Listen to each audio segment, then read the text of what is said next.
Yeah. You can always talk to So John about ammo. that's it. So big news. Let me share. Oh, let me get the countdown going here. Dang it. That's why we can't have nice things. There it is. We'll kick that off. Perfect.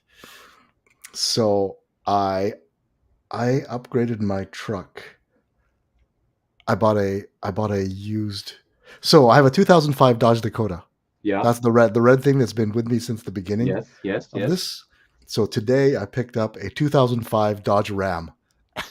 So the rusty parts that fall off will be bigger. But because I got a new trailer, right? So I Yeah. moved from a 5x8 to a 7x12, and that's roughly double the capacity.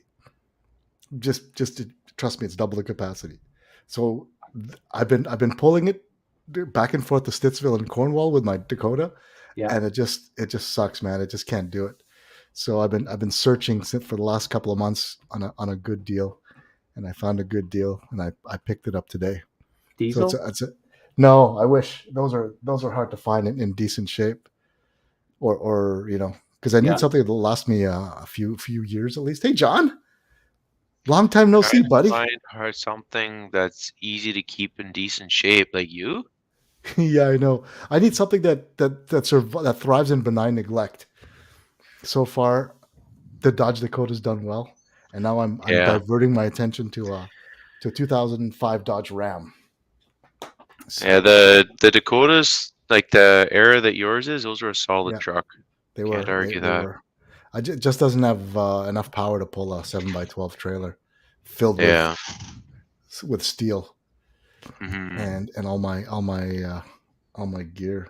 So what's the towing capacity of Ram? Like Oh, it's all, 10,000? yeah, it's about between 8 and 10 depending on the setup. Yeah. So right, the way this is configured, it's a 2-wheel drive 5.7. It'll tow at least 8,000. If I change the rear end gear to a 392 or 391, I'll be able to do 10. But I don't need to. It's good enough for me. So yeah, it's a little rusty, but it's not as rusty as my other one. So I'm up. I'm ahead of the game. It's So got you more room. replace it with another Dakota No, with a or Dodge Ram 1500. 1500. Yeah, half ton. Hmm. Yeah. So I'm happy. It's got more room. More room is good. Oh yeah. Yeah. So we'll see. So I get to test it in 2 weeks. I'm going to be going to New Brunswick for the CRPS Atlantic Competition Academy and our first CRPS match in New Brunswick. So it's going to be good. Nice. So You'll that'll be. bring back a moose. I hope not. Like It'll deliberately end up in bring the it back, trailer. not like accidentally rack one on the road. But Yeah. I'd love to. It's probably called poaching, though. wow. But you can get ticket. You can get tags like New Brunswick. Oh, there you go. But like I know even the guys from like from here that have been waiting for tags for a long time. If you want to get one, New Brunswick, it's much easier to get tags. Yeah. I've seen a couple on the roadsides. So that's new, John. I missed you, buddy.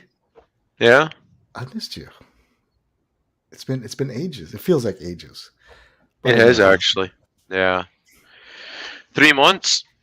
3 months. That's a good break. I think so. Yeah. That's a good break. I think it was. You feel rested? Yeah, I do. Good. Yep. Good. Yeah, I think I'm ready. Good.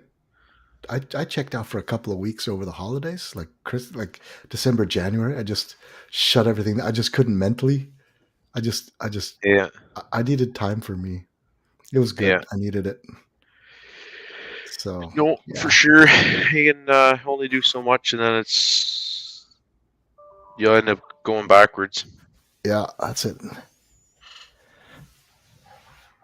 Hey, Mark. Asmir just hey, smiled. Randy. He doesn't know what that's like. Yeah, Asmir's one of the hardest working guys I know. It's like, hey, I don't work past 11 anymore since JP started. Like I can only. That's good. I don't need to work. Yeah. I discovered television. There's wonderful stuff on Netflix and things. So you're not going to bed any earlier, are you? I didn't say I'm getting more sleep. I'm just saying like I quit working earlier in the evening. Nice. I even get Yes. behind the rifle. That was the whole point. So I can Yeah. Nice. Oh, 5 seconds. Okay, actually, we're finished now. So stand by. We're going to do the intro. Remember all that stuff, John?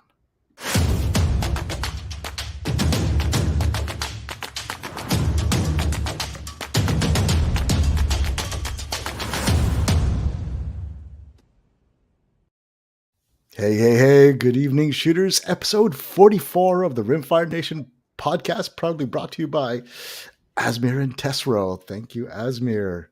John, welcome back. Asmir, good to have you again. You have the best studio in the business right now. Look at that. John, if you had 2 minutes, what would you grab right now? I was trying to figure out if that shelf behind him's got ammo on it or not. Looks like Center X. That. Hey, that's Kyle. Yeah. ammo.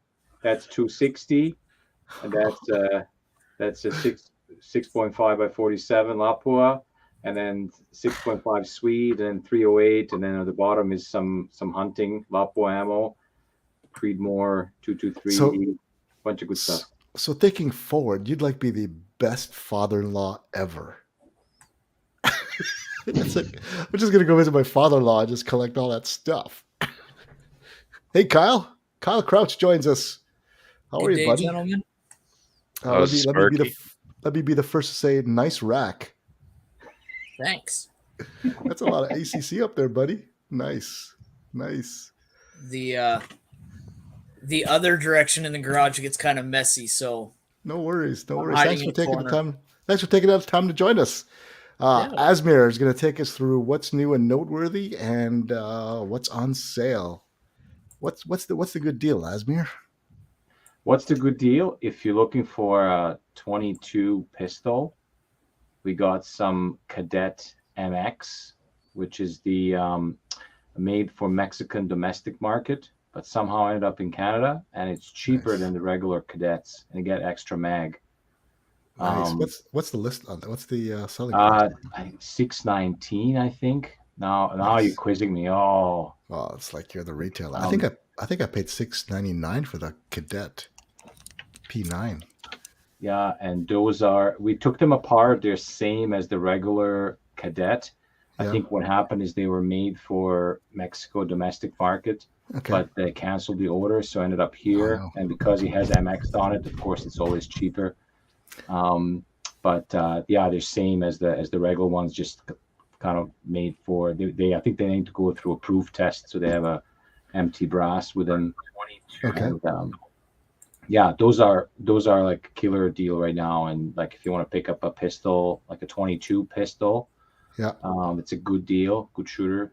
That's definitely a good one.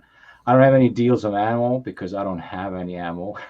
Not yet. We'll talk about that in a minute. We'll talk about that later. We'll catch up. That's everyone's question. Who's got ammo? I have, for the guys that are waiting for javelins, we have javelins incoming. This should be here tomorrow. The Christmas tree reticle ones, the SMR1. Okay. The scope, not the missile. The scope, not the missile. Sorry, the missiles are already sold out. They have higher priority market right now. Overseas than us playing around with it. There's not a lot of sales because we can't get enough stuff these days. I saw a deal on spur mounts. You had spurs on. I don't know if you have inventory. Yeah, we got some spurs. We just got, for those of you that like to trick out your pistols, we just got a new shipment of Emantech and Tony system stuff. Like if you want to do stuff inside, it's Emantech, those springs and spring kits and like sear springs and all that good stuff. If you want to do stuff outside, so more cosmetic things, then it's Tony system, like base pads and the mag wells and all those kind of things. Nice. We got some CZ rifles in, not quite everything. The hot stuff we're waiting for the hot stuff. We'll talk about that also. We'll talk about that later. So look, That's awesome. to be revisited. That's awesome. we got VFG stuff is in, and I think that's a segue for the next The next- episode. I guess we'll talk about that next week or in upcoming. Yeah. Yeah. So that's we got restocked on not Ely. I was talking about Ely, but someone say Lapo ammo is coming in, so we're gonna have a good stock of Center X, at least for now until it's gone. Nice. But like good stock of it, so at least for next couple weeks. And we got some new ammo. It's out for testing. If tests out well, that could be it. We'll be bringing it up and we'll let everyone know. But we're testing it out to see how it performs before we kind of bring it in. We want to make sure it's a tough life, Asmir. It's a tough life, man. Yeah, well, yeah, and and the spring is here, so hopefully we can blow some lead out of down the barrel finally. That's it. Yeah. It's been a long winter. That's awesome. Perfect. So the word on everyone's lips is, where's the ammo? Where's the ammo? Give us an update. What's going on? What do you know? What do you hear? And what can we rely on in terms of availability? If you know. So so let's start with what's available. Very little from us or from anybody else. Just that very little variety of ammo that's available right now. SK, we down to like whatever we have saved up for samplers, and maybe a few bricks here and there of maybe like pistol match and things like that. Like nothing else that we have. SK and more Lapo are coming in June. Now June is like kind of milestone. Whether that's going to be in June or July or August, we don't really know. But it's going to be produced for June. When we go get them in Canada, I don't know. I really hope that we do see it in June. So that's for the SK and Lapo we actually have available. It's a bit on a pricey side, especially for PRS style shooting. A little bit of overkill for most guys. And Ely is supposed to be on the water in a couple of weeks, so should be here in May if all the licensing and permits go through. RWS, I know some guys kind of like it. A target rifle, we have stock of it. It's available. It's decently priced. It's under $100 a brick, and it's a decent shooter. But you need just like everything, you need to test it, kind of see what works for you. Yeah. And have you guys tried it, John or Kyle? Have you tried RWS at all? Yeah, I tried some. Asmir had sent me. Oh, it shot. I was actually pleasantly surprised with it. I will say that. It was R50. Well, yeah, you will be pleasantly surprised. That's a top of the line RWS. I wasn't talking about that one. So if you were unpleasantly surprised with that one, then that would be a different conversation. That's like that would be their equivalent of 10x or exact. But the one that I was mentioning would be more kind of like maybe SK rifle match or like which is no slouch. Club. Yeah. Okay. Kind of. Is that the same price point as well, or just a little higher? I think it's. I'm just typing it up here. It's target rifle is $85 a brick. So that's not bad. So it's like price of standard plus kind of thing. Interesting. Yeah, I mean. We don't have a much choice right now. So if you're looking for new ammo, if you're just starting out, there's really not much in that price point. You got inventory in that, Asmir? Sorry? You have inventory in that? Yeah, nice. We got good inventory of this. Okay. And RWS also has a really nice BC. At least out of the 1 in 12. Like it's the BC is awesome. As good or higher than the Ely 10X and definitely better than the Lapua. I think for scientific purposes, I'm going to have to acquire some and try it out. Of course, yeah. Just like that bottle of scotch, right? Yeah, that's right. Yeah, that's true. Kyle, did you ever shoot RWS? Sorry. I shot a box through the 457, and Yeah. it shot really well, but it was a bit more money than ammo that shot about the same. So Yeah. Okay. Okay. that's as far as it got. Now, if you didn't have any ammo, that shot the same. There you go. Awesome. Cool. Yeah, and then, Good. Well, then hopefully yeah, things arrive. on Ely land, we have some Ely Edge. Okay. And I think, well, we have a bunch of what I think John is still shooting that as his primary ammo, the Remington match.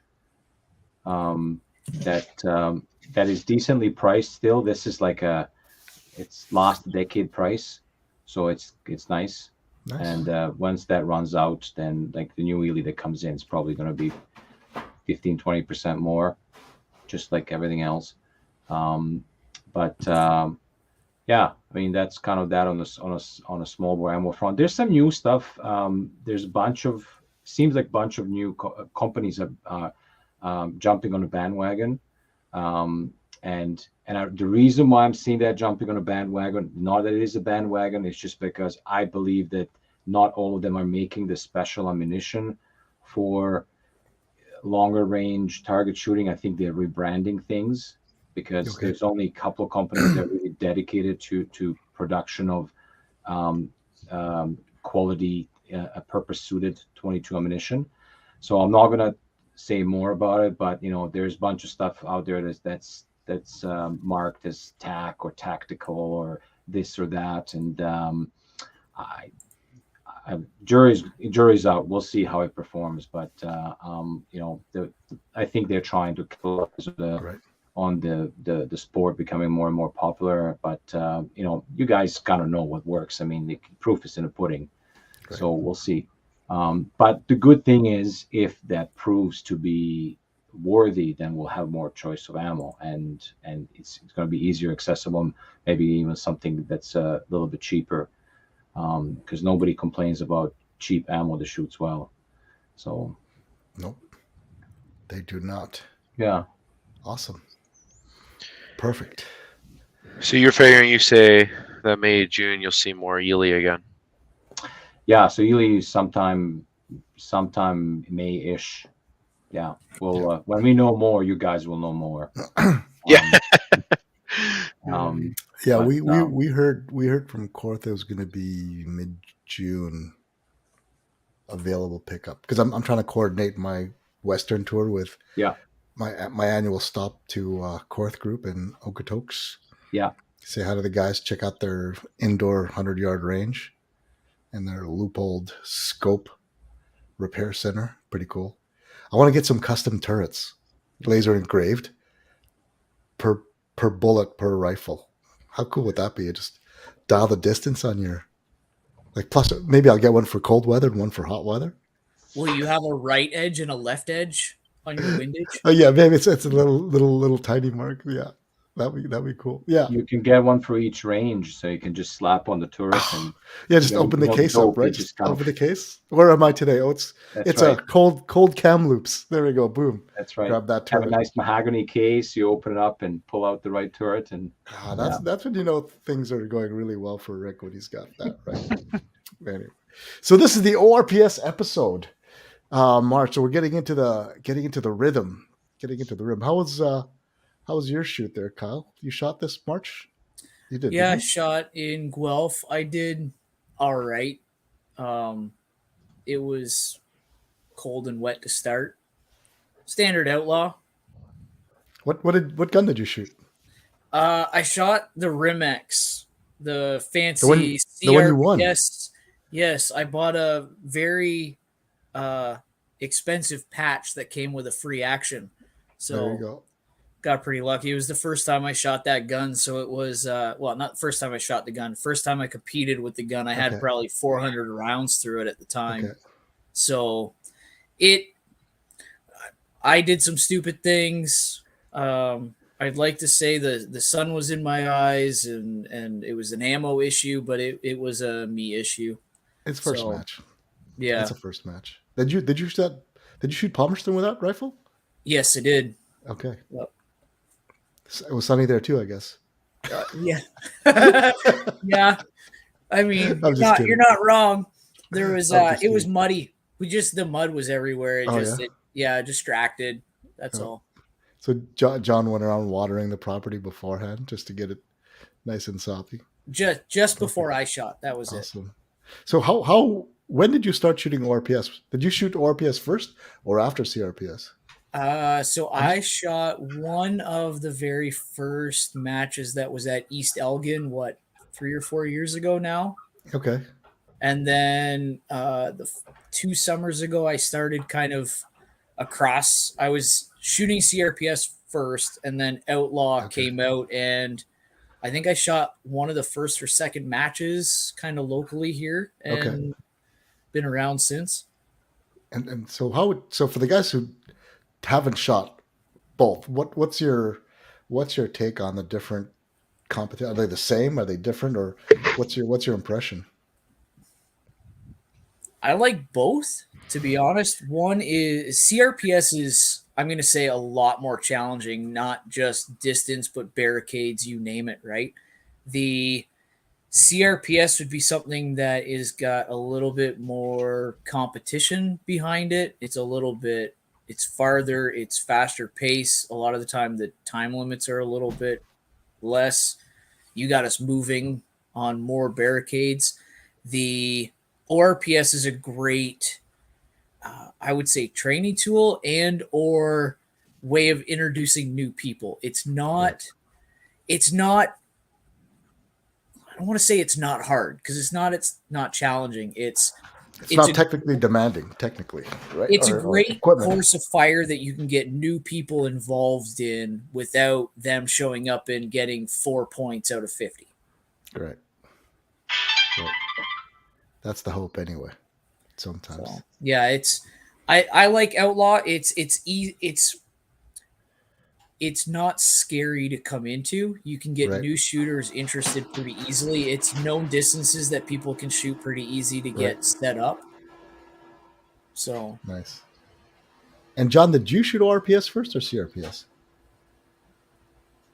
I shot 2 ORPS, I think.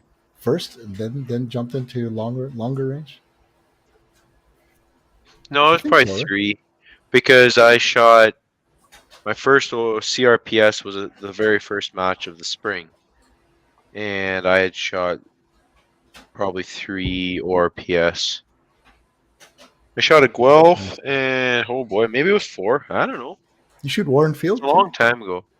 That's long. That was like 18 months ago, 24 months ago. Yeah, I shot 2 Guelphs and 2 Warren Fields, I'll bet, before my first CRPS. Nice. When did CRPS and ORPS both officially start? So CRPS started 2018. ORPS started the year after, or 2 years after. 2 years after, I believe, if memory serves. I remember. Do you remember, Asmir? Yes, I do. You were right. You were right here talking to me about it. That's where all good things start. Quite well, yeah. Yeah. So, yeah, because the thing about it was we knew that CRPS was never going to exceed 20 matches a year because it's a national event and it just logistically it wasn't going to work. But we knew that there were many more people shooting at ranges that didn't have more than 100. Everyone will find within their region at least 100-yard range.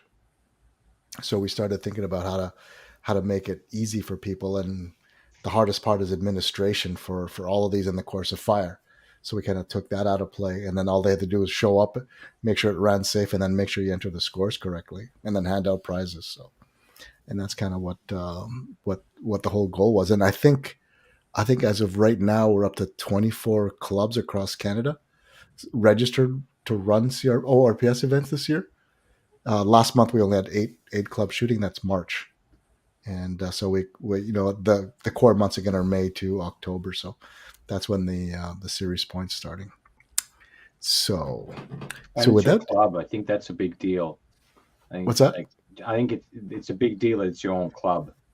Yes. a lot of people, Yeah. all the local clubs. So you're kind of going in with the folks that they're familiar with. It's probably relatively closer to home. And it's always nice to kind of go in a familiar place too, Yeah. especially shooting a new event, right? And, like, Exactly. nobody wants to go to a big match and you don't know the rule and you don't want to be that guy to be yelled at I'm because always you're that guy, not safe. Or, Asmir. yeah, I mean, it Me and happens to all of Kyle, us. We all which is started somewhere, right? But it's just nicer when it's in your own club. Like, yeah, same thing for me. I didn't want to compete. Like, I just yeah, wanted to go shoot my badge yeah, targets and be left alone. And the guy's like, yeah, come to this competition. I'm like, no, I'm not yeah, going. It's like, it's here. You just show up. The same guys are shooting. Like, sure, okay, whatever. yeah, And then then you realize, like yeah, it's yeah, just So I think it's a really big deal to kind of start in the familiar environment. So yeah. yeah, That's key. It's good. The And it's, first match I shot was the first time I was at a shooting range. really? Yeah. I Really? didn't know what I was It going to was the see. second time for me. That's Yeah. awesome. That's great. Well, you guys are the poster kids for ORPS then. Look at you we're just a now. bunch of rednecks that normally shoot in the bush. That's all. Yeah. But now it's structured bush shooting, right? That's what it is. And it's organized. I think the key thing is you get a whole bunch of the guys together and you can just hang out, spend the day, and a lot of guys do the side matches or the afternoon matches that they set up. So yeah, let's go through the match. So what we'll do is we'll go through the stats of this month. So it's going to be a monthly thing now. So we'll have a dedicated stats episode on Rimfire Nation. We'll have some guest speakers, and then we'll run through the stats, different division podiums, and then hopefully we'll get Asmir to do all of the prizes, and then we'll just chew the fat. So without any further ado, let's go through the stats. What am I looking at over here? So as I said, we had everyone can see that. So we had 8 clubs. No, 1, 2, 3, 4, 8 clubs. Guelph, Joe Rich in Kelowna, Lower Trent, Nanaimo Fishing Game, Sherwood Park Fishing Game, Stittsville, Victoria on the island, Fishing Game Protective, and Woodstock Pistol and Rifle Club all the way out in New Brunswick. So we had a total of 171, I believe. Yeah, 171. It says 170, but we started at 0. So that's not bad for a March month. 170 shooters across Canada. And you can see that the winners for the open division, first place, Grant Sparling cleaned it with 500 match points. Jonathan Schaefer with 490. Ooh, missed one. Steve Tuscan dropped 2. And then we'll be updating the website in a day or two. This was just hot off the presses from Thomas, who sent me the stats. I'll tell you why it took a little bit longer. And where is the production division? Doug Gay, Cameron Maduke, and Andrew Vincent round off your top 3. You'll notice there's a ton of Guelph rod and gun. Many people don't know this, but Ken Rod actually runs more participants through matches than I do. He regularly, he's just a machine, that guy. So that's open division. So that's production division, and we'll jump down into the youth division. And I'm just trying to confirm this. Owen Poirier, Jordan Rose, and Vincenzo Lombardo, first, second, and third. Owen Poirier scored 420, which is, I think, if we look at it, so I'm just going to go up to, I think he's in the top 20. Sorry, he's up here. Sorry, guys, if I'm making you seasick. But for a youth, that's pretty impressive. Owen Poirier, 20. So if you look all the way from open, the first non-open is a youth shooter. Pretty impressive. I asked Rod for clarification on that, but that's pretty impressive stuff. You'll notice a lot of Guelph Rod and Gun Club names there. I'm hoping that the central regions and the west step up and start filling in the blanks there. We've got Kareem Kalani breaking the top 30 for the west, and then we've got Cameron Maduke from Sherwood Park Fishing Game, and a few SPFGAs and some Stittsville. The Stittsville Mafia is representing in the top 40. So it's a trio real, is right there. yeah. I know. Yeah. I see why I would say that the mafia. They're just it's pretty good. Pascal, Steven, Matt. I Yeah, think Pascal shooting the Bergara, no? I don't know Deuce. what he was shooting. The Deuce? Oh, shooting Deuce? That's right. He's got a Bergara. That's his daughter's rifle in the HNT 26 carbon stock. That's terrible. nice. Terrible. I don't know why you would set up a child for failure like that. That's terrible. And Matt Huey rounds out the top three instance. Well, again, we'll also on the website you can sort by province and by club and by division, so you can mix and match by clicking on the headers. Again, not up yet, but it will be later on. So those are your top three settings. The thing that we're changing from last year is if you go into so the way that this national leaderboard worked out was the if you won your division in the club, you automatically scored 100 points. What we've done now is that we're actually putting everyone into the spreadsheet from all shooters, regardless of division. And then now your series accumulating points is a percentage of your score to the winner's score. So if you were the only production shooter, you got 100 points automatically just by showing up. Now, in the way that we're rejigging this, you get a percentage of the ultimate winner's points across Canada as your total points accumulating. That way, it's not a showing up and being the only guy there and ending up winning the year. So it's actually how you perform that day that decides how many points you accumulate. And that's Thank you for answering the question that I was about to ask. yeah. Yeah, So it's a good way to normalize it. That's it. And there might be some issues with weather and events, but again, it's over the year. It's gonna wash out because again, it's not 1 month. It's gonna be May to October. So that's what we're doing this year. So hopefully that again, nothing is cast in stone. If things aren't working out, then we'll find another way to make it more fair. So hopefully that everyone sees why we did it. And if there's any comments, just send us a note, and we'll keep talking about it until we get it as close to right as we can. So that's it. So now, why don't we talk about prizes? So Asmir, what are we going to be giving away today? Where's my spreadsheet?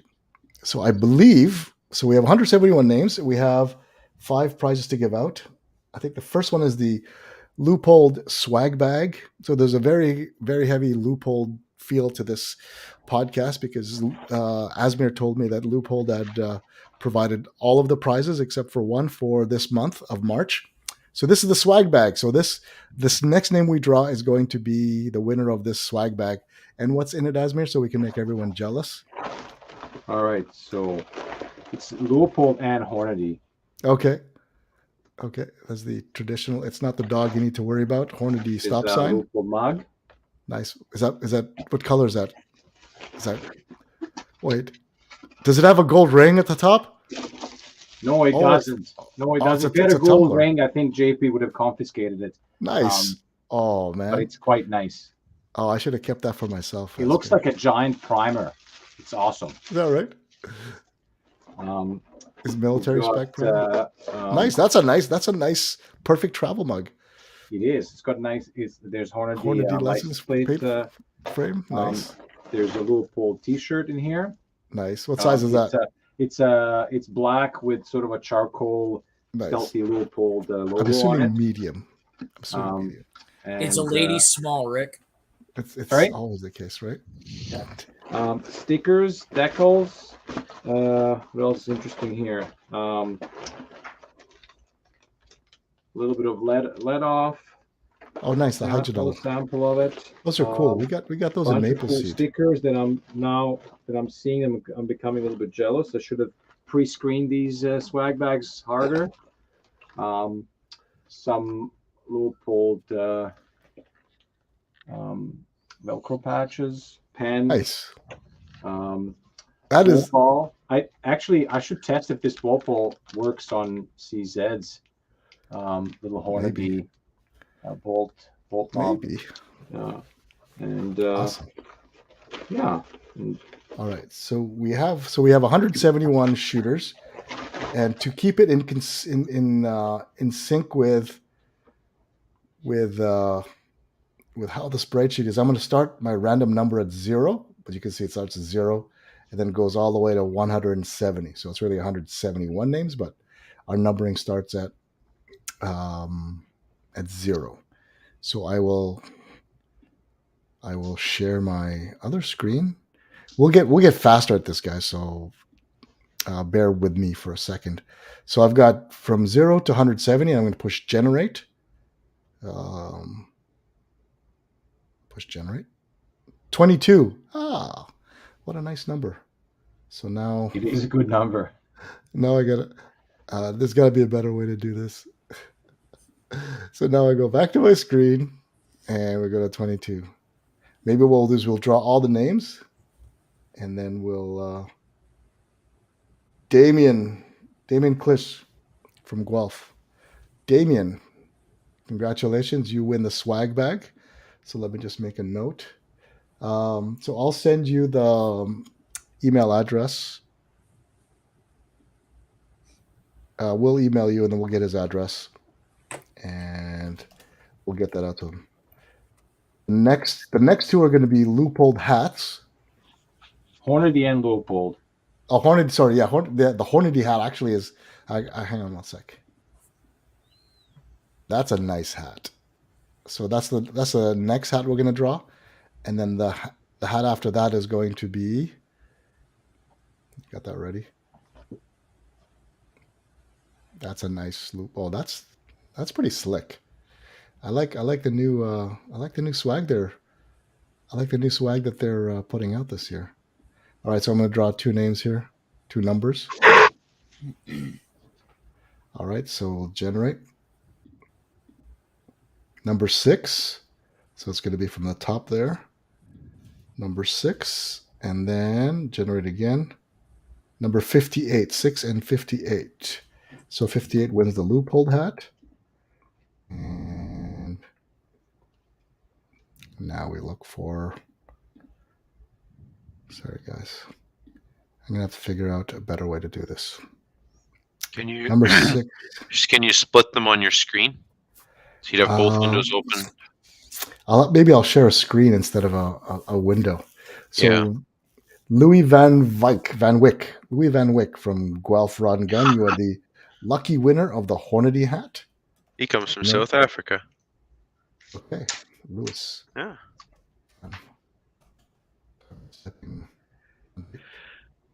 What's it, Louis? Yeah, Carl says he loves the new haircut. And number 58 is Todd Rustin. Todd Rustin from Guelph Rod and Gun Club. Congratulations, Todd. And our next prize is going to be, so we're going to draw 2. The next prize is going to be for a gift certificate, right, Asmir? Yeah. $100 gift certificate. And the last prize we're going to draw for is the pair of Leupold sunglasses. Are those the polarized ones? What color are they? Yes, I believe so. Yeah, they're Chan or Shan, depends how you pronounce it. I'll pull them out. I'll show you.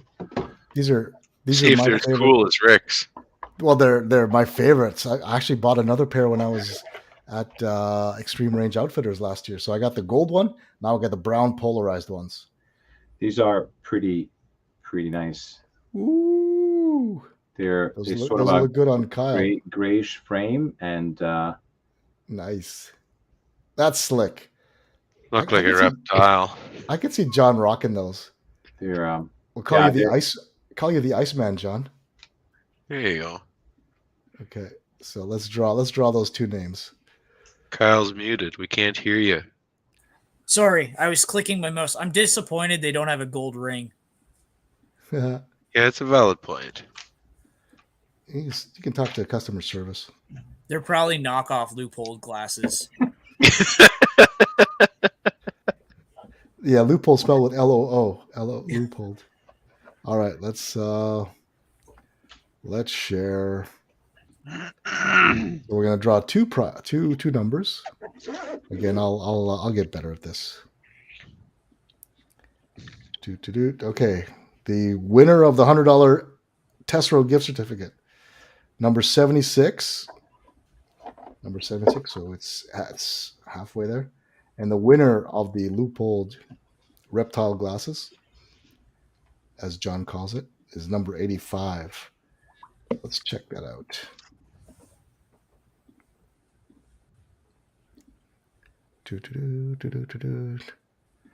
So 76 is the winner of the gift certificate. 76, Lisa Herte from Joe Rich. Congratulations, Lisa. That's awesome. Congratulations. I'll just make that note. Lisa Herte. Again, all women shoot free at CRPS events in 2022. And the last one was 85. 85 is the winner of the glasses. William Taylor from Woodstock. Hey, Carl, let William Taylor know that he just won a sweet pair of loopholed sunglasses. William Taylor. Congratulations, everybody. Thanks to Asmir and Loophole for making this happen. And I know we've got another special draw. Another sponsor is going to be providing an optic or a shooting related assistance device. I'll know more once I get the confirmation that it's actually in my hands. So I've got a verbal commitment, but I don't want to promise until. So stay tuned. And we'll actually backdraw. If I only get in April, I'll draw from April and March. So stay tuned for that. That was awesome. Thanks, Asmir.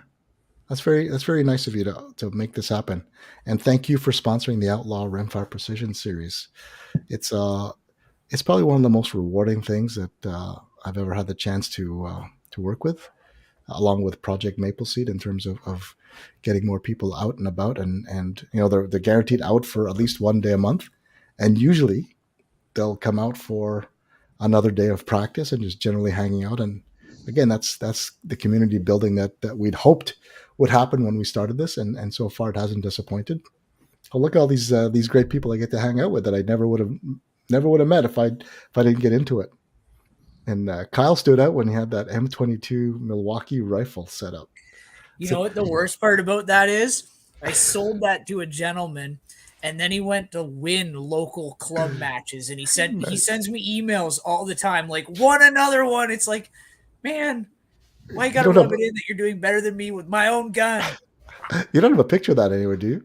Yeah, you can't share it. Anyway, we'll post it up. Anyway, so I was squatted with Kyle. I had no idea what rifle he was shooting, and then all of a sudden he's on a barricade, and I'm taking photos, and I look over and said, "Oh, is that a Milwaukee? What do you call it? Motif? Yeah, Milwaukee theme paint job." It was pretty sweet. It's probably the best paint job I'd seen that year. Yeah, that was awesome. That's good. So probably when he was sitting on the dirt pile. Yeah. See, at my place here, he had it up on the tripod, sitting up on the dirt pile. Maybe, everyone could see. That's the picture I remember of it too. And then I just left it up there extra. That was nice. It was an LSS chassis. What chassis was that? Yes. Yeah, the short fore end MDT. Yeah. I don't remember what it was. Clearly, it could shoot. Yeah, that's the LSS. Yeah. Nice. Yeah. Nice. Oops. Let me remove that. Perfect. That's cool. So are you planning to shoot all the Outlaw matches now, Kyle? Is that your other training, or is that when you can? Technically, right now, my daughter has more medals in Outlaw than I do. Oh, nice. That's awesome. So I'm registered because she's told me that we have to be registered. Perfect. That's awesome. My master plan is working. Get the kids involved, and then the parents have to shoot. Yeah, That's my sweet. daughter has a nicer gun than what I started with for the first 2 Nice. years. I know, Yes, right? my What is she shooting? daughter needs it. What is she shooting? She's got a Dlask Dar 22 Nice. with a Volquartsen carbon fiber barrel in a KRG Wow. Bravo wearing a strikey. Holy cow. That's a nice setup. She definitely needs it. Yeah, Yeah, it's for my child. That's right. that's like that is probably the. Are you guys shooting X22? I will probably shoot X22 using it. Problem is, it's like I'm a little dude, like, and Yeah. it's tiny because it's set up for a 10-year-old girl. So, which So that is should fit about me. the same size as me. Yeah. But Yeah, you. That's why you. I always say you and I see eye to eye, Kyle. yeah, you're not wrong. There you go. Sweet. Now, how many matches has she shot? She has shot 2.5 technically. Okay. We started about mid-year last year in Guelph, and then Nice. we kind of shot a small local one and got late and left. Well, she's enjoying it then, obviously. Oh, she loves it. She has a blast doing it. She's won steel targets twice off of the prize table. Nice. The pink coyote at the Eastern finale last year was Okay. actually borrowed from my daughter. Oh, there you go. Nice. Yeah. Nice. And how old is your daughter? I don't think I've asked. She just turned 10. Nice. So Yeah. it's really it's good for a huge age range, right? And I think that's what I'm hoping to get the message out more. It's not you don't have to be a teenager to enjoy this, right? It's suitable and capable within, if you know how to handle a rifle and get a sight picture and safely pull the trigger, then there's nothing stopping you from signing up for an ORPS match, and the match directors would be elated to help you have a great first experience and a second experience at ORPS. I know Ken does a great job at helping the newer shooters get settled in and comfortable. And that's the thing. People shouldn't be intimidated by signing up for an outlaw match. It's really just it's a club match, right? All the people that will end up being your friends. It's good. And one of the nice things about ORPS is it is shorter, like 5 stages for a kid. You're a morning, right? Yeah. So you'd get the bored attitude probably around stage 7 or 8 if you were going all day at a CRPS. I get bored around 6. Yeah. I have to break the snacks out. There you go. Oh, that's right. Oh, speaking of snacks, we'll talk about it later. We'll talk Asmir for the Avonmore match. Anyway, so many plans we want to share. We'll see. We'll see. That's super. That's terrific. And congrats on winning that Rimex. For those that don't know, Kyle is the lucky winner who won the free action and magazine. Free. Yeah. It was the most expensive thing I've won. One. Yeah. Yeah, Kyle was busy wheeling. Painted that ugly orange. That would save you a couple $100. I have a matching 17 457 as well. Nice. Those Asmir and I were just talking about that yesterday. Those CZ mini sets are the best deal on the planet. To get another caliber for like $300 with mag in a barrel. Now the only problem with the mini set. So I originally actually bought the 457 up there with a 22 Win Mag barrel, and I wanted to set it up with a 22 barrel for a buddy's wife to come and shoot Outlaw. The problem is going from the Win Mag and the 17 down to the 22. You need the Magwell spacer kit. Yep. And they're like hen's teeth. You can't find them anywhere. Doesn't it come with it? Asmir is saying it came with it. Comes with the mini set. If you buy the 22, but if you buy it as a 22 Win Mag, it doesn't. But if you buy the mini set, the spacer comes with it. Yeah. If you buy the barrel, aftermarket barrel, then it doesn't. So yes. So I bought mags and barrels off of Gun Nuts used. So there you go.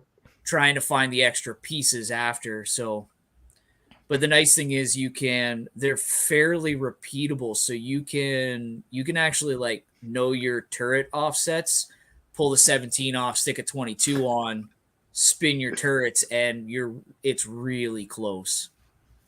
Maybe we'll do that. Have a CZ 457 match, and everyone just throws all their barrels in a bucket, and you grab whatever barrel, yeah, and see. And we'll have a random box of ammo as well. All the other range discards that we find at the end of the match. All your pocketfuls from when you empty your pockets before doing laundry. Yeah, my wife hates it. She finds you guys shoot ammo is too cheap, just in case you're wondering. I like golden bullets, bucket of bullets, man. It comes in those handy 1,400 round buckets. I picked up some 10X off the ground in Palmerston and was like, and put it in my pocket. Still good. It's still good. It's not mine, but it's mine now. That's awesome. So, are you changing any of your gear to shoot ORPS versus CRPS, or is it the exact same setup? You haven't for you, Kyle? Yeah. Yes and no. So with the Rimex, I wanted to shoot it at a match before Palmerston, so I shot it at the March 12th ORPS, right.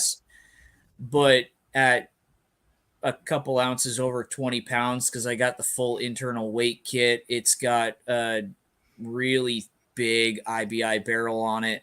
It's just offhand sucks. So I don't know if I'm going to. So I might shoot the 457 for ORPS, and basically I've turned into a red bearded version of Matt. I'm going to have two guns, one for ORPS and one for CRPS. And another X22 one. Yes. Yeah, no, my daughters. Your daughters, yeah. There you go. That's right. There you go. Perfect. It's the best way to save money by multiple users.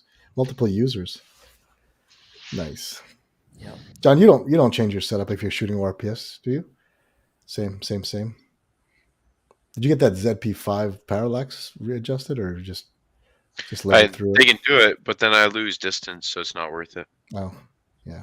They would have done whatever I want, but John's got pulled because he owns 90% of the ZP5s in Canada. Well, I'm suspicious they've done like for airgun, because he said they could set it, but then I'd only be able to go out to 100 meters. Really? Yeah. So I could have like a 10 to 100 meters or something like that. So you could be the only guy to have an ORPS ZP5? Yeah. But I mean, who wants to shoot ORPS anyway? So it doesn't really matter. Ouch! Shots fired. Don't listen to that. 171 people can't be wrong, John. Oh, it's since John moved up to CRPS, he doesn't look back. That's John. No looking back. It's actually pretty fun. I wish I had more time to get out to Stittsville and shoot those matches. Maybe it'll line up, or maybe when I travel out west, I'll be able to snag actually, you know what? Every weekend for the next X months, I'll be busy doing events. Yeah. It is a good training tool, though. Or it's especially for people who don't have the opportunity to shoot regularly. It's the best kind of training you can have, because you do have that supposed competition pressure. Yeah, it's good. It's a good introduction to it. Again, the community is so supportive, so it's learning without that added stress of not being surrounded by people who are supportive. Right? That's what I find. So. And if you do want to be competitive, you have to get used to that fact that there's people standing looking over your shoulder, seeing you screw up and make stupid mistakes. Like that, you have to be okay with that, right? That's my job, John. That's my job. Doing the stupid mistakes, or isn't that just being a husband? Doesn't that kind of come naturally? Pretty close. Yeah. That was the training ground. That's why I'm so good under pressure. Just like home. Just like home. That's it. Awesome. Well, it's been Carl. It's been fun. Okay. There you go. I like ORPS for trying new stuff, like the just different ways of getting behind barricades. Right. because it doesn't feel as competitive. So when you're standing there with guys at a CRPS event, they're like, "Why'd you shoot it like that?" And you're like, "Because I wanted to try." Whereas at ORPS, I don't want to say nobody cares, but it's a lot more laid back. So you can mess around with different gear, different setups. You can try running, a small bag versus a larger bag. Okay, so here's a disclaimer. Anyone watching Kyle at an ORPS match, don't copy him. He's just fooling around to try stuff, okay? He's not how the pros do it. Pretty much. I'm just shooting all my pocket ammo. There you go. Just got to put a sign on your back saying, "Do not do what I do." Train professional. That's fun. That's cool. What else can we talk about, guys? Oh, well, CRPS is we're getting started. Our first match actually this year is going to be in New Brunswick, April 20. What is it? I can't remember. It's the 22nd or 23rd. May 23rd. Because we have a competition academy the Saturday, and then the match is on the Sunday. Yeah, 23rd. Hang on one second. All these May 24th. dates are. Hang on one sec. Something's wrong with the date formats on the website. I always just go on practice scores, so I never see that. Yeah. I'll go to practice score. I clicked on sort by date and it just kind of threw up all over. Sorry, guys. Can you set up the practice score that it would sort ORPS and CRPS separately, and then you'd be able to just have a link and it would go right to all the signups for the CRPS? I'm not smart enough to do that. I'll try it out. I'll see. Actually, I think the guy that wrote it lives in Toronto. Yeah. Yeah. Very few people know that. Because I sent him an email and said, "Well, why don't you come by and check out a match that we're running on practice scores?" Nah, I'm more of an IPSC guy. That's what he said. So April 23rd is our first CRPS match, and then the week after we have the Rock and Roll at the Quarry at Avonmore. That's going to be a good match. We've got 13 spots out of 60 left, so that's 47 shooters. It's going to be a good time. And Asmir, are you confirmed you're going to be there? Yeah.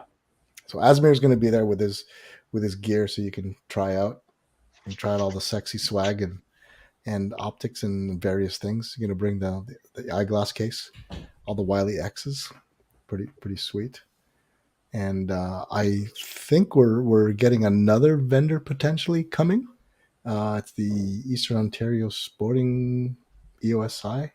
They are the representatives for Savage and Bushnell.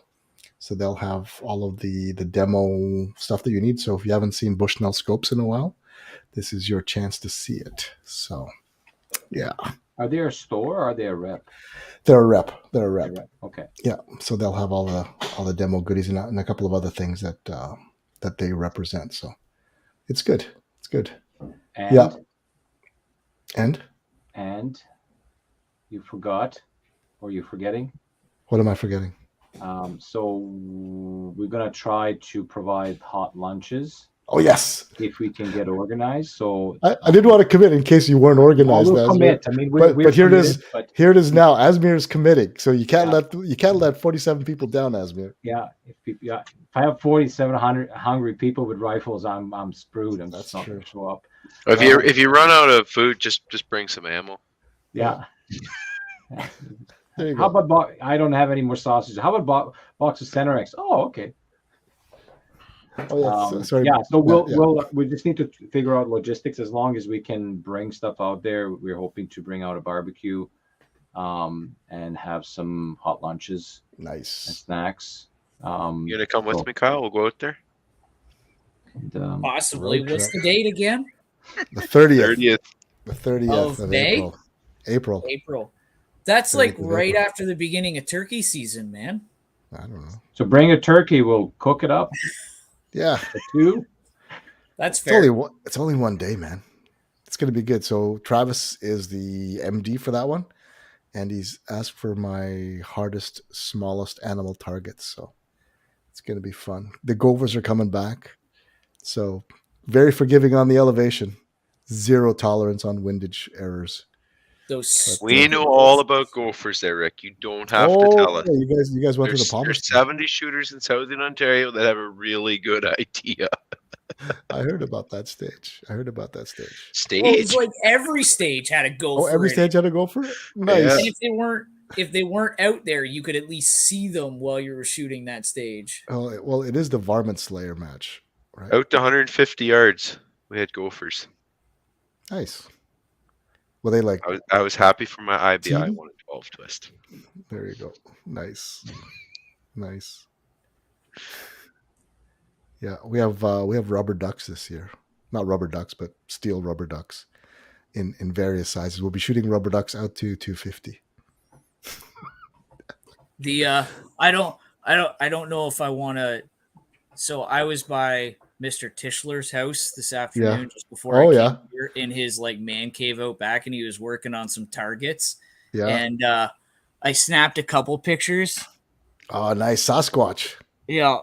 He's got some new targets hanging up there that I don't know if I'm going to be his friend after he uses them. Nice. Yeah. It's got to give it to Chris for crazy targets, eh? Yeah.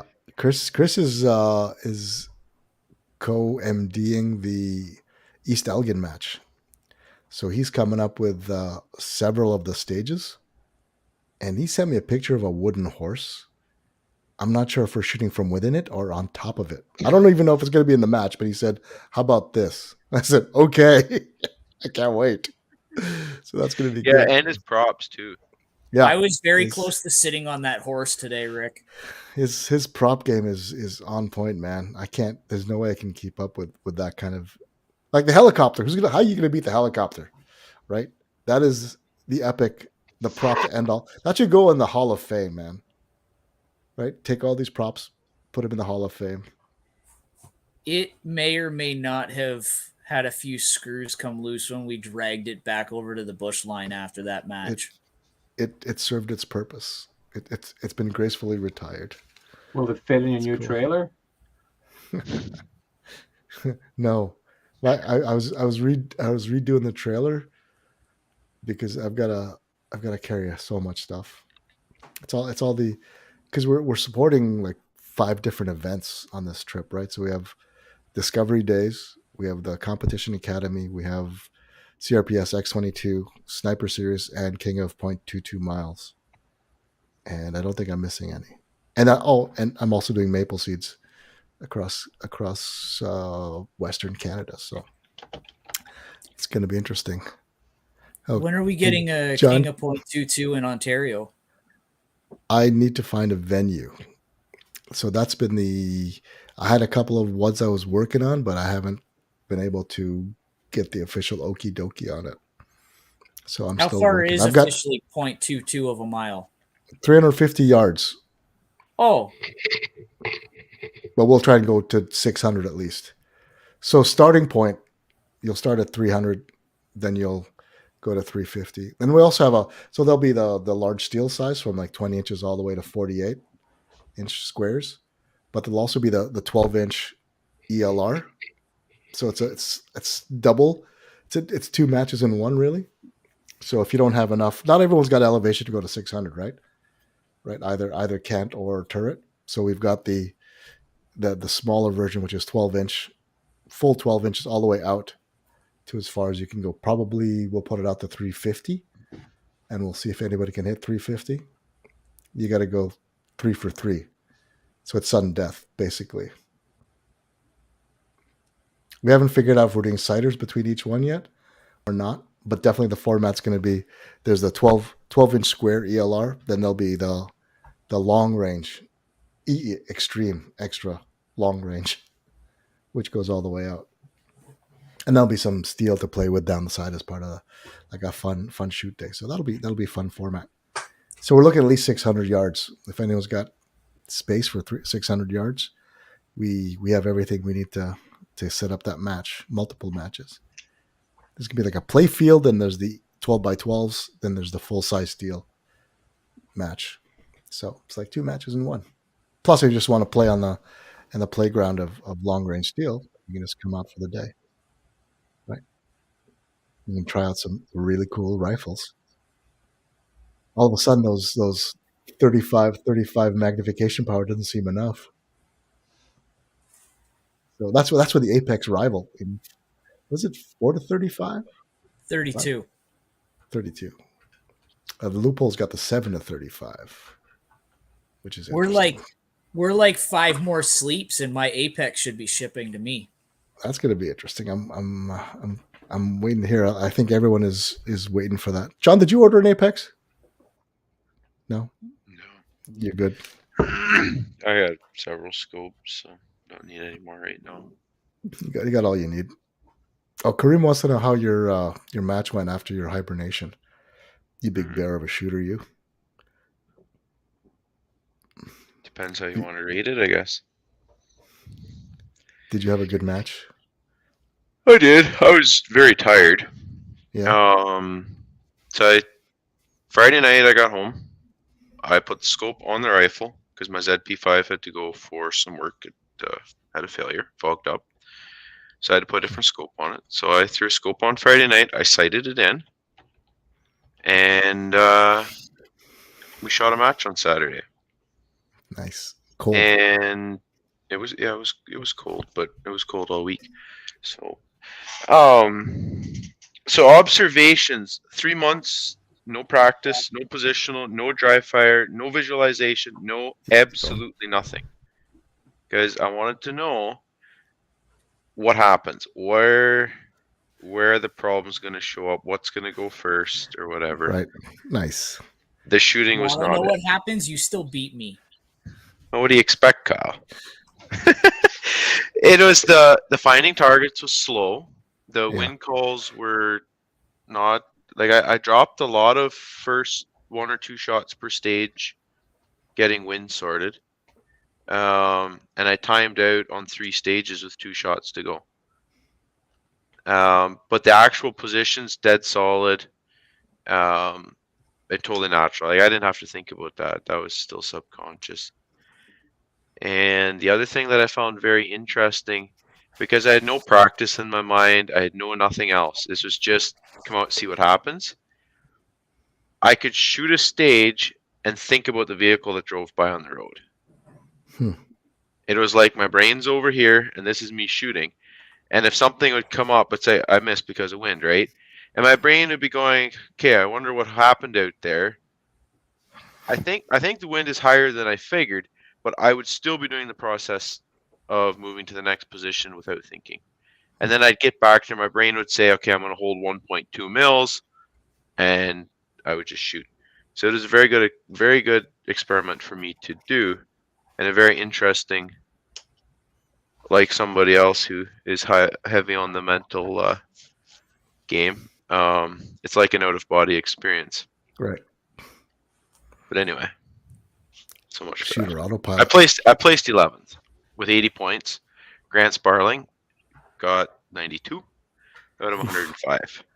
Nice. And last year, first match of the year, I practiced all winter and I won that match on 68 points. I placed 11th with 80 points. Second match of the year, which Adam put on, so same type of course of fire, same was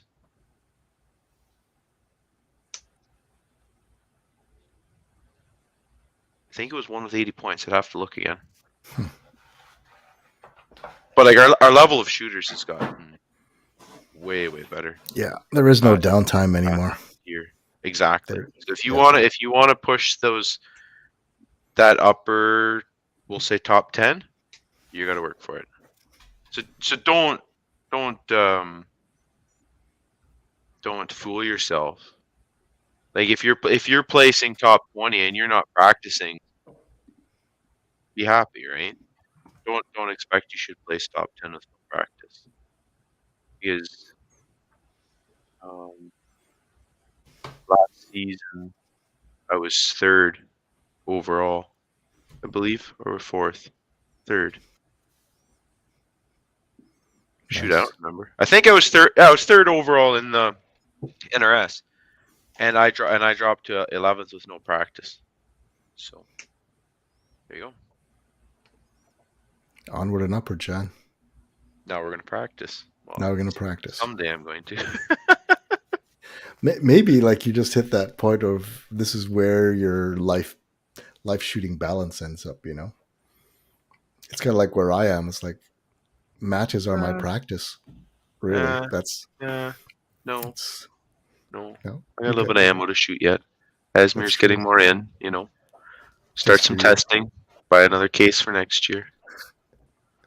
Case. The thing I'm cases. just going to interject there. One of the things that drops when you don't practice is consistency. That's really what practice brings up. So the skill, you don't necessarily lose your skill, but it just becomes unpolished, and it's harder to have a repeatable performance.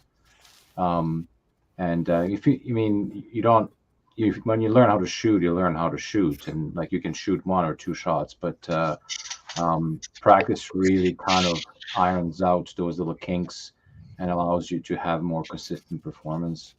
Right. So this doesn't mean you can't shoot well with less practice if you already know what you're doing, but that's kind of, it's well documented. It's not me from my own kind of experience, but it's kind of like with every sport too. But shooting in particular, because you don't need to have, if you didn't do your jogs, you can't show up to the range, kind of thing. Yeah. Right? So, or that the outcome should match your the expectation should match your practice. Absolutely, yeah. And I find it interesting that you say that, because I had, like last year, I was typically dropping 10 points per match. Like that was my running average, and I would never lose more than 2 on a stage. So I might, if I lost 2, then I would clean 1, but I was often losing 1 per. And this time I cleaned a couple, dropped 2 per stage. I had a 5. Like I was all over the place. Yeah. Okay. Interesting. John's losing power. Kyle's got bad Wi-Fi. It's like we're testing it all out, guys. There you go, John. That's good. I mean, that's the first match is always the toughest. But again, all those Stittsville guys have been shooting all winter, right? They'll get like 20, 30 guys out there, and they're not only doing ORPS, but they do like another 5 stages after that of long range. I don't know. I can't remember what they call that club. It's like Precision Rimfire or something. They got their own afternoon deal happening after ORPS, which is a great way to add practice. And the guys that want to do better show up during the week or other weekends and practice more. So it just keeps going. Although that one weekend was so cold, it would be hard to judge make that count as a practice. Yeah, that was a lesson learned. Yeah. JP knows all about that. Was one of those, this ammo does not work in cold. Yeah, that's it. This rifle does not cycle well in cold. Yeah. Or this scope doesn't click in cold, kind of thing. Yeah, it was that kind of weather. That's what I heard. So yeah, so Outlaw's only going to get bigger. It's the like people say it's practice, but for some people that's their sport. That's all they don't want to move out of Outlaw, and that's perfectly fine because everyone's got to be comfortable. It's like guys that do very well in the provincials that they don't want to go nationals for whatever reason. It's either a time commitment or a cost commitment that they just aren't able to, or they don't find it necessary. So I respect that, and it's cool. I'm glad we're able to offer something for everyone. Stittsville Precision Rimfire. That's what they're doing. Hey, Kyle again. How's it going, buddy? Oh, I don't know. I think somebody's hijacking my internet because my Wi-Fi blinked in a bunch. So now I'm on the phone. Maybe somebody's making popcorn. Yeah, it's Netflix. Always works well to mess up the Wi-Fi. Yeah. Little small town problems, right? So yeah, shocked the electrician that wired that house. Right?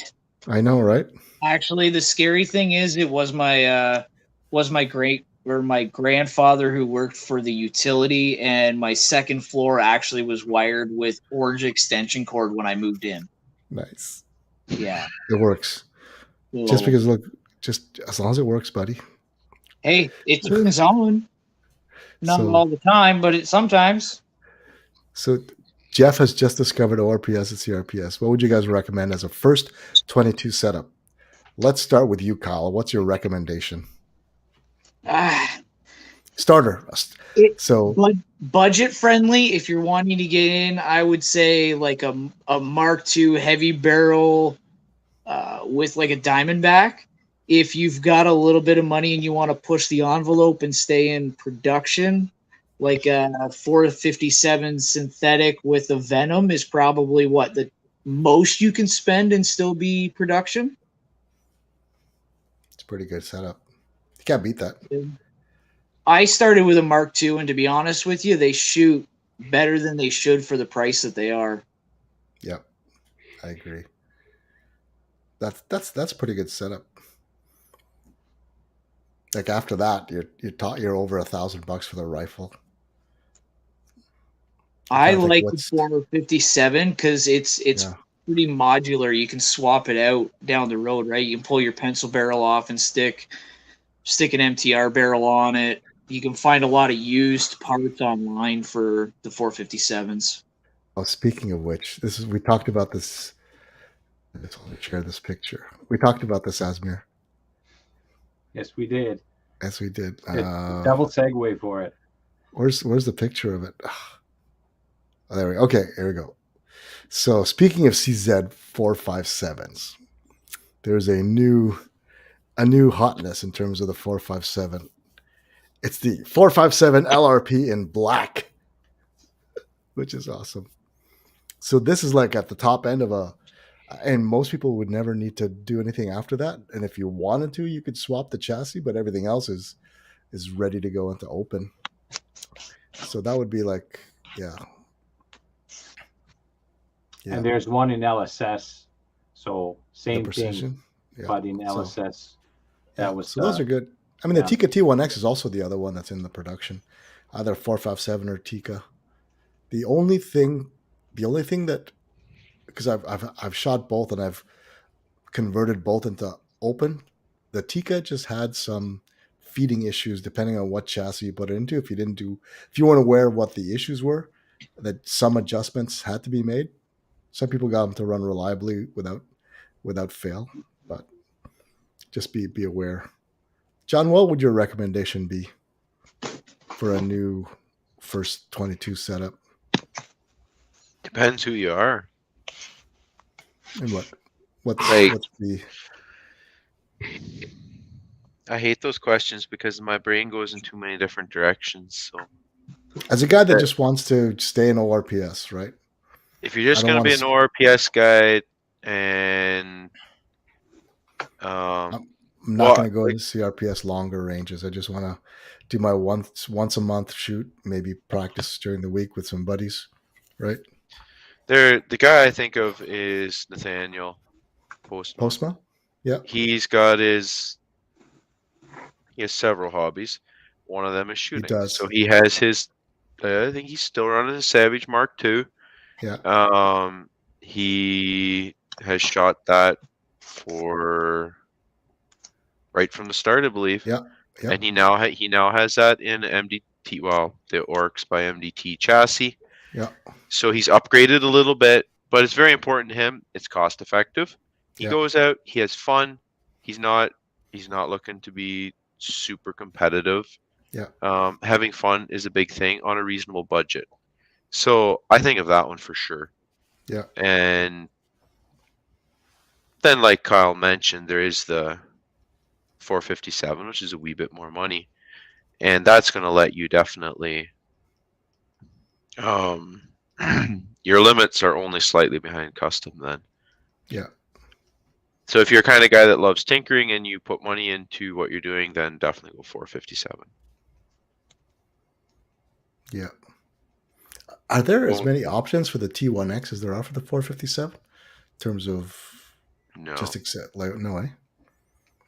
I think the T1X set up correctly might be a little bit smoother.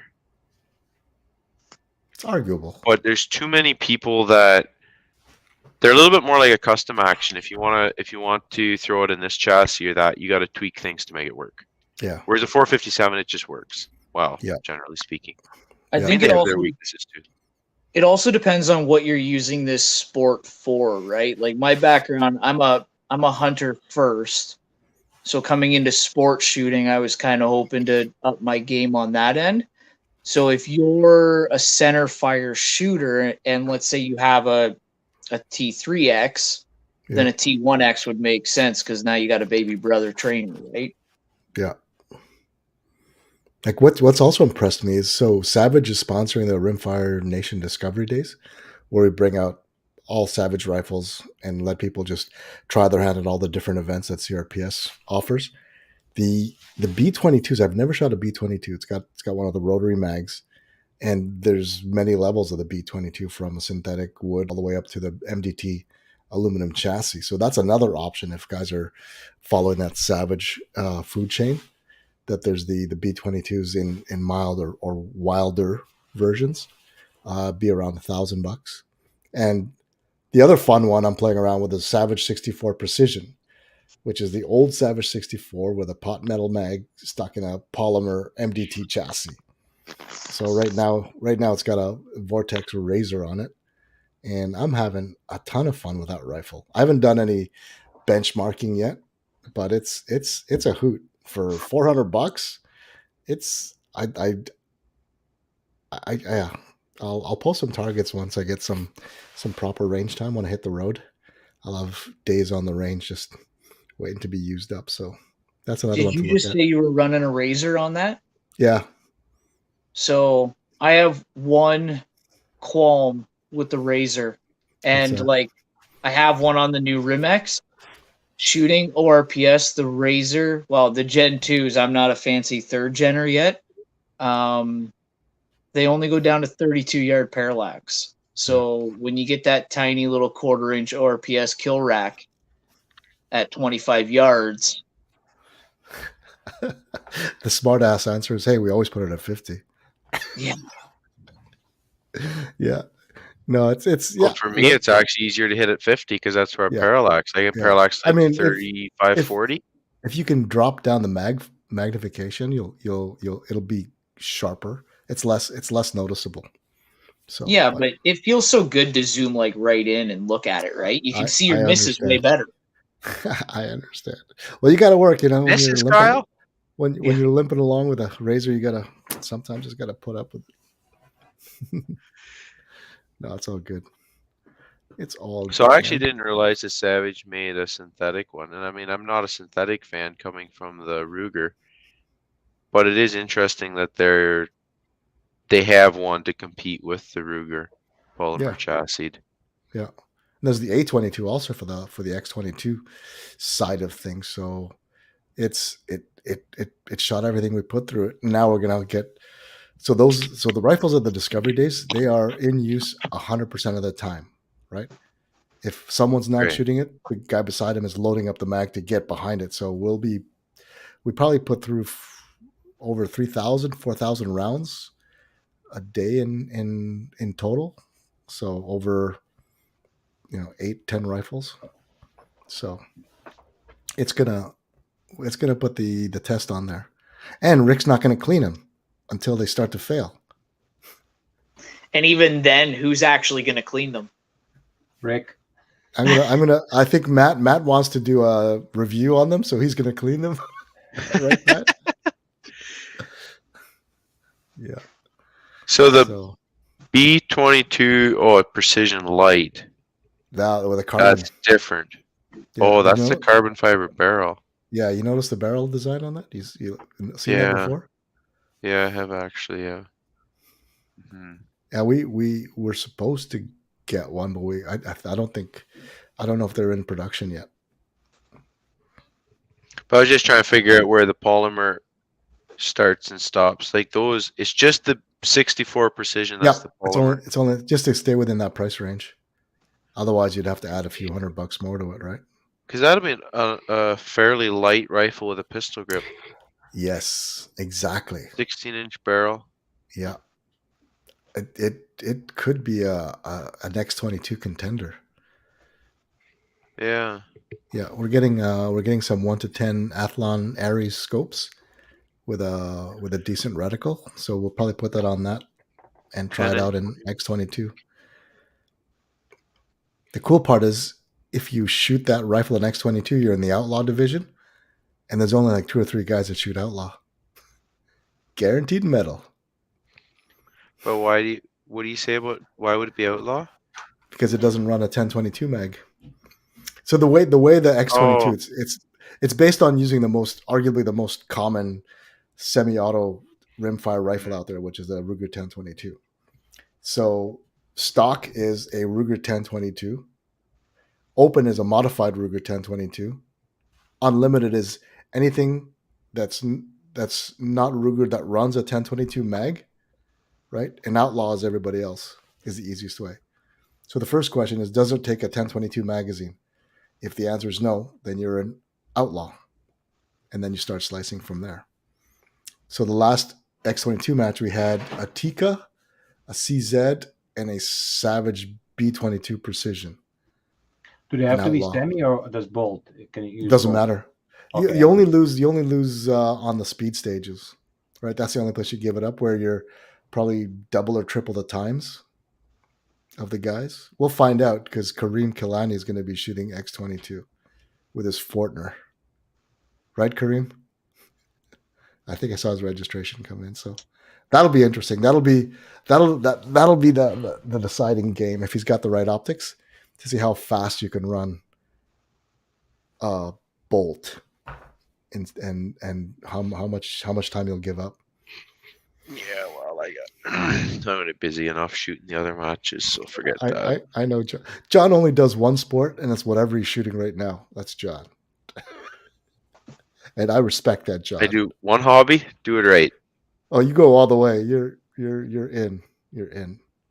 You are the hobby, man. Like, you're on the podcast talking about it. How much more in can you be? Right. That's awesome. That's fun. It's all fun. Somebody asked about the Ruger Precision. No, don't go that route. I have 2 of them, and yes, they accomplished exactly what they wanted to. And if you have a child and you want to be able to shoot the rifle and have the child shoot the rifle, they're awesome because they're so adjustable. But if it's just for you as an adult and you're wanting to use it, I don't recommend them. They are not consistent enough. Right. You're going to be better served by a 457 by a large margin. Like, I would say it's definitely worth your time to wait if that's what it takes to get a 457. There's 457s pop up on like Gun Post or Canadian Gun Nuts on the Equipment Exchange fairly. I would say probably one a week, maybe one every other week pop up. If you're into the used market. Yeah, there's nothing wrong with used. I bought a lot of used stuff. 22s don't get abused as much. Plus they're modular, so I mean you can easily swap out things that don't meet your standards. Yeah. Yeah, That's exactly. the most important one. Yeah, if you find a cheap one, then down the road you can always upgrade to anything. Yeah. To anything, and you can always sell it for probably what you paid for it. Yeah. Because prices are only going up, man. It's crazy what they're selling for now. So maybe we should increase our target size by 10 to 15%. People are paying more, so they should make more hits. We'll call it the inflation match. But the profit will be 10 to 15%. Interesting one to do. To see but what we already have rates. more PS for that. Nobody cleaned. So only one person cleaned it this month, which is a testament to the Corsa fire. Yeah, and Kyle, you're a good guy, but Grant's a better shooter. Grant's all right. He does all right. He's solid. Yeah, he's dialed. Grant does well enough that you almost wonder if he's cheating. He shoots. I shot with him in Palmerston, and it was fun watching because none of us really changed a lot from like body positions or whatever. But at the end of each stage, when they call out like shooter got you for however many hits, I always kind of heard a high number and like turned my head, and it was Grant. Yeah. Yeah. He's very, very, very consistent. Yeah. And he's a fun guy to shoot with, as you've obviously discovered now too. I don't know if I've ever had anybody that's not been fun to shoot with, other than myself, because I suck some days. That's when you're the most fun, Kyle. Yeah, for you. For me.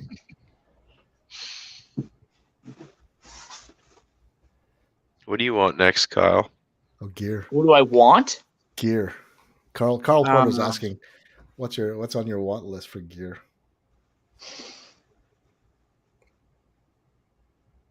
Well, I have. I may or may not have a spotting scope from a local drug pusher that's maybe going in the mail sooner or later, with a MRAD eyepiece. So that was kind of a bucket list checked off. The only thing that I really have on my want or need list is 6.5 PRC ammo, because I found a barreled action and I can't find ammo like in Canada that's not grossly overpriced, because some guy's pulling his old like 4-year-old water-soaked box out of the garage and selling it for 3 times retail. It's like primers. Yeah. I think I'd like to try. I'd like to try the XRS a little bit more. I had one and sold it because I didn't like it, and I had an ACC instead. I'd like to mess with that. I'm a tinkerer, so I like messing with different things. So I kind of buy and sell quite a bit.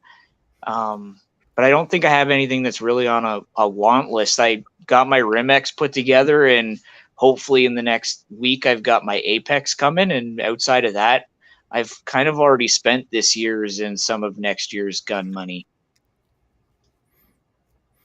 How about you, John?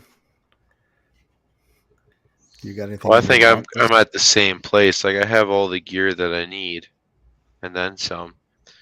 But you know, I'd like to get a Leupold Mark V and run it. I'd like to get the new Vortex, like the reticle. They're heading the right direction. Maybe I could like a Vortex. I'd like to try out the new ACC, just because, like, I like the old one, but the Elite. So well, for me, it's two just ACCs. the tinker things. Yeah, for me, it's the tinker things now. Nice. But as far as if I was going to upgrade a piece of gear, I would like to have range finding binoculars 15 times with the illuminated reticle that actually scaled in mils. Yeah, I'm listening. That's a good one. You're listening? You should talk to we were Vanya. actually we were looking hard at range finding binos, like did a lot of research. So yeah. I mean, it's funny you mentioned that. I did actually quiz my Leupold rep on it, and just like they were very tight-lipped whether they have something coming down the pipe. There you go. They what they had as a prototype, they weren't happy with it and pulled it back. And that's kind of one of those it's one of the frontier markets in the optics right now. I think like used to be very few products. There's more products now. I think in 3 or 4 years, I think we're going to be seeing a lot more of those, because it seems like the range finding binos are there's more demand for them. For sure. So and you see a lot of 10s. Like I have the Minox X range in 10, and it's very good glass. Because that'd be the other thing. It has to have good glass, and I see a lot of these range finding binos with it's just not very good glass. Exactly, it actually sucks. So am I going to run 2? So I want really good glass, but I do want the 15 for competing, not for hunting. Yeah. But from a competition standpoint, the big 3 have it. Like, so there's good Swaro and Leica have good pair, but they're also kind of up there with price. Yeah. Sig, I think Sig had the a pair that came out quite a while back, but it's a little bit dated now. But they have their newer one too now, I believe. The 10,000 they call it.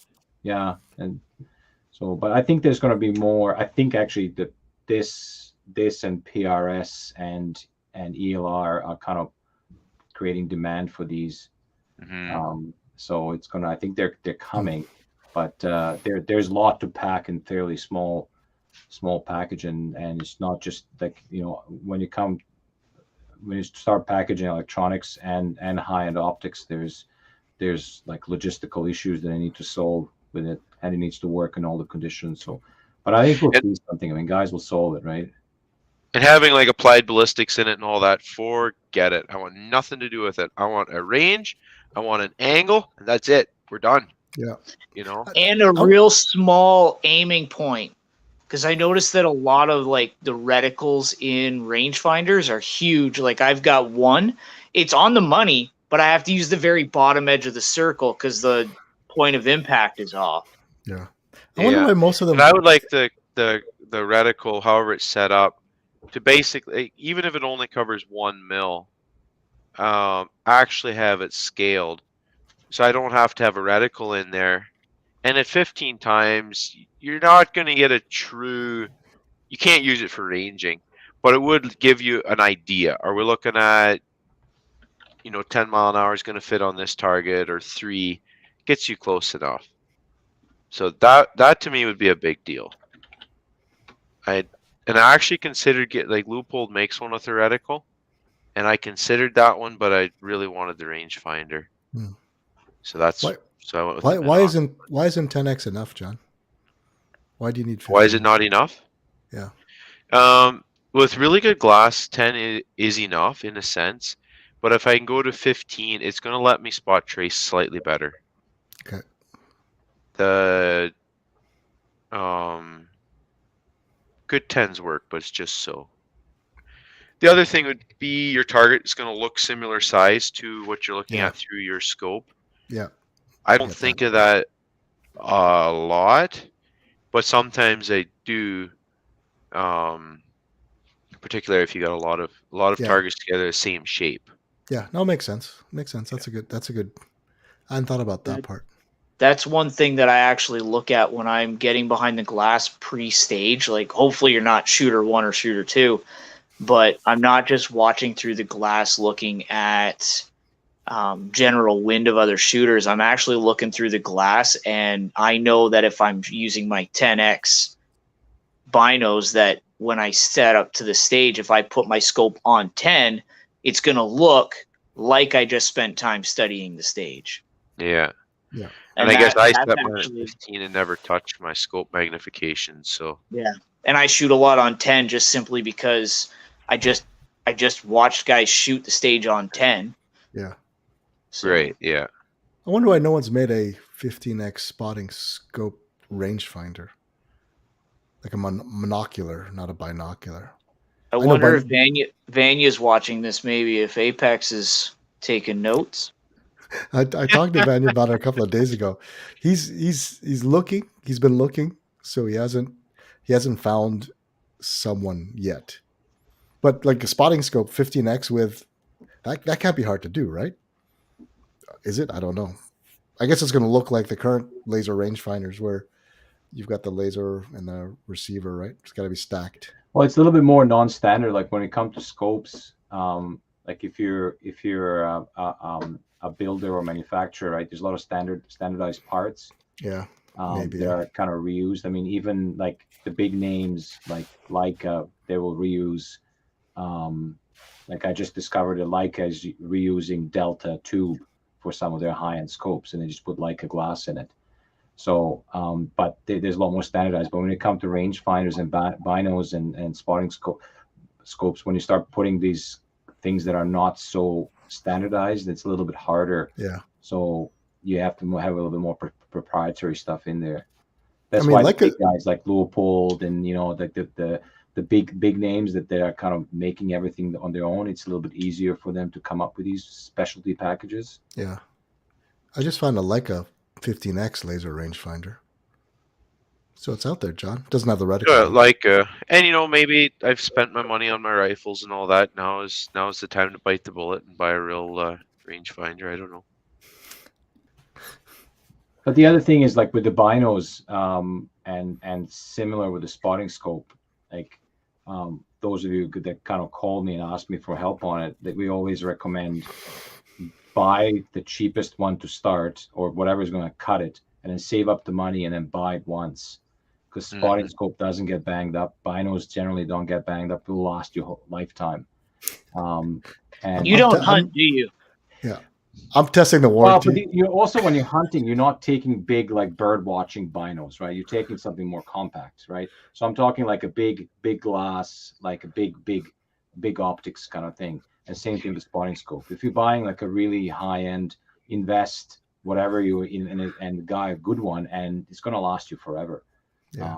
Like spotting scope, that doesn't break. It's not sitting on the rifle, so there's no impact on it. Unless you play baseball with it. But that's a different story. But in general, same thing with the binos. Even if it's a rangefinder, like John said, like if it has good optics in it, you can always turn off the stuff that when you're not using it, and it's just a still good pair of binos. Correct. Yeah. That is one thing that I've noticed is you typically take a glass quality reduction in your binos if you get range finding capabilities. It'd be nice to see the same, like even across the same line, looking through ones that have it and don't have it. Yeah, interesting. But that's I think that the manufacturers are just a little bit shy, because like if you buy pure binos, and spend big money, binos are binos. They're good across, they're fairly universal. But once you put a rangefinder in it, that technology is going to be aged in a couple of years, right? Yeah. So I think they're just kind of like, well, is somebody going to spend like a couple of grand on a binos that are just going to be, like you said, just binos in a couple of years that are relatively decent quality, but you're going to lose all the tech that's in there is just going to be aged and not usable. Well, we'll have a pair of the Vortex Furies and a pair of the Athlon Cronus rangefinder binos, both 10 by 42, so you can do back-to-backs with them. The Furies, do they have so I find a lot of the range-finding binos, like I always put them on my spotting or my tripod adapter, but a lot of the binos, the battery compartment's right in that front part where you normally screw it on. Yeah. I put on I don't know. I usually just put on a plate with a rubber strap over it. It's like a $30 plate you can buy from B&H Photo. And it's worked out. I think there was a problem where I don't think they had a tripod adapter. I don't know what a quarter 20 was. I don't even think it's got a quarter 20 screw hole on it. So or that could be the Cronus. I can't remember which one was which, but I know that my plate with a rubber bungee works on it all the time. So, and the other way, I've got the spotting scope and the traditional rangefinder on a plate. So there you go. Yeah, Asmir, we got to get you shooting. I'm going to make you shoot a couple of stages at Avonmore. Maybe we'll rig up some sort of a demo setup. We'll see how much. Oh, that would be nice. Yeah, we'll let you test it out first. Come on, you got to bring the stage. Then I can make it up whatever I want. For sure. Yeah, I'll throw all the steel on the ground and you pick whatever you want. Small, medium, large. Your choice of. Do like they do at golf tournaments where they've got that guy that closer to the pin than the guy representing the hole. Anybody that outshoots you gets some free swag. Oh, there you go. Yeah, but he's going to do some ISSC type stuff, standing in a paper target in the 10 ring or the X ring. So paper's boring. Oh, it's very useful. Until your placement is decided by it, then it becomes really meaningful quickly. Yeah, no, it's interesting how that changes. So awesome. Anything else, guys? Anything we should cover, outlaw-wise, gear-wise, start of the season-wise? Are you going to have some team matches? I hadn't planned on it. Right now, I've got my hands full with all the new events that we launched and the old events that we're relaunching, like the X22. We haven't. It's tough finding. So the team match format works really well in the sniper series, where you've got spotter shooter Yeah. setups. Otherwise, just aggregation of points, and it didn't really um, get a lot of traction last year when we kicked it off. I think just a few people and again because of COVID, we weren't really driving it that hard. Maybe we'll bring it back up next year once we've got a full season of normal events, and then get some input and see what we can do.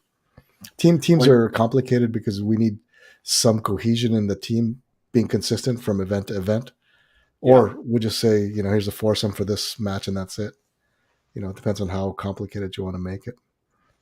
Maybe I was thinking you could have that team doesn't need to shoot the same. You can have a team maybe shoot the same club for RPS, especially like threesome or foursome. Depends how you want to set it up. But you can also have a team span, larger geographic areas. So you could have team of 3-4 people that are not necessarily the same match. That's interesting. That's really interesting. Oh, maybe we'll do that for nationals in Saskatoon this year in August, where you've got the best of the West and the best of the East kind of get together and say, who is the better foursome or threesome or sixsome or whatever team number, makes sense. Yeah. Maybe there's provincial teams. I don't know. Like, we're open to all of that stuff. What can we do to make it more fun and more exciting for people? Yeah, and then you then you got kind of who's going to be on our team this year? Yeah, well, not this guy. Yeah, it needs a dedicated guy running that. That's the challenge. Yeah. So and that's what I'm discovering is I've hit my max about a year ago. My best before date. I'm well past that. So yeah. So we never see much about Citron scopes on the line. Why is that? I'm just snooping around here in Tesro because I am. So that you got the 4.5 to 24 by 56. Yeah, first focal plane. It has a reticle. So, Citron has been super focused on the second focal plane. That's kind of their claim to fame. Yeah, that's kind of their claim to fame, and they're very strong in a like bench rest type of setup. A lot of guys are running Citron, especially in that price range. A lot of manufacturers gave up on kind of like your high end focused kind of competition reticles, like a small target dot and a crosshair. A lot of manufacturers just kind of dropped it. They're not doing this. And same thing with the fixed power scope, the fixed zoom. And I think they were just a little bit late to the game, to be honest. Like, they have some good scopes, but they couldn't break in. We are hoping to get maybe for the April match, the Citron is a 40 mil tube scope, S8. Yes, the numbers go up to 8 for those guys that know Citron. We were quite surprised too. So JP and I were kind of drooling over it. So we would really like to get a demo and check it out, because the specs and reviews look awesome, and it's a little bit out there with a 40 mil tube. And that might be their kind of might break into the market with the first focal plane. But just to answer your question, I think they were a little bit late to the game. And when people think of Citron, they think of kind of more bench rest, second focal plane, big objective, fine reticles. That was kind of what they're known for. And they don't think of it as a first focal plane scope. I mean, with a lot of optics, I mean, there's a lot of good optics out there. I mean, we sell some and we sell optics, but there's a lot of good stuff out there these days, and it's very competitive. So you kind of have to be first on the market, and you have to be, people need to know you as much as you have to put out there's no, like, you cannot pull out crappy scopes anymore. Like when you get 1,000+ scopes, there's just so much demand on everything from it. So it's super competitive now. Yeah. Is it the 8x32? No, that's an S3 still. Yeah. There's So- Aztec. There's an Aztec in first focal plane. Yeah. The S3 that I bought myself a whopping 4 years ago was like top of the line, and it was actually really hard to find. The turrets on them are actually like, when they're cold, they got some pretty decently sharp edges on the turrets themselves. Like, they're not super comfortable on the hand. Currently listed on Canadian Gun Nuts if you wanted to feel it yourself. I like how Kyle is just dumping all of his unwanted gear on the podcast. The What else you got? You got any 7 Remo weights on there? yeah, actually I do. It says the guy who just offloaded some stuff to me. Sounds like you're gonna have a PRC rifle for sale since you can't find ammo. There you go. That's true. The Asmir wants it because he's sitting on a pile of 6.5 PRC. I think you nailed it on the head with Citron, because I was watching them for a few years, and they were always like a year and a bit behind kind of the newest mainstream thing. Yeah. Yeah, Well, they're kind of like Night Force in a way. They're kind of sitting on their laurels, on the good stuff that they have. And like there's a couple of scopes from Citron that are we sell quite a few because they're kind of live in their own space. There's nothing else on the market that exists in that space in the price range. Especially like when it comes to Bentrust, people call us and like, yeah, this is the scope you want to use. That's pretty much the only scope in the space. But they're we'll see. We'll get our hands on this. They did release crap ton of scopes this last SHOT Show, like complete 3 new lines of scopes. So we'll see. The jury's out. We'll see how they are. I see a question about Delta. Yeah, we love Delta. But I think you guys know that. We'll see what Citron does. I mean, they're good. They're good with their warranty and quality out of the box is really good, which we really love because we don't like to do warranty. We actually don't want to do warranty. That's the whole point. Warranty is not to do it. So yeah, they've been quite good that way. And so has Delta too. Knock on wood, we didn't have to return any Deltas yet. So it's a new brand. It will come, I'm sure. Yeah, I think we have a demo S-TAC 3-16 first focal that was really impressive. I think that's a underrepresented model because it slides right into the production segment and it's got all the features you want. So it'll be interesting to see it. Like I have an IOR, so like the 40 mil tube doesn't scare me. I have mounts for it. Yeah. It comes with mounts, but not a canted mount probably. Well, you might not need it because you do though, because you want the full 40 mil travel. Yeah, so it'll be interesting to see how they do the glass because with the bigger tube, I guess they have 40 mils. Because if they run a larger lenses in the center, you get a brighter scope in comparison to. So my IOR is a 50 mil objective, but it's as bright as a 56 mil. Most 56 mils are. You explain it to me? I don't know, but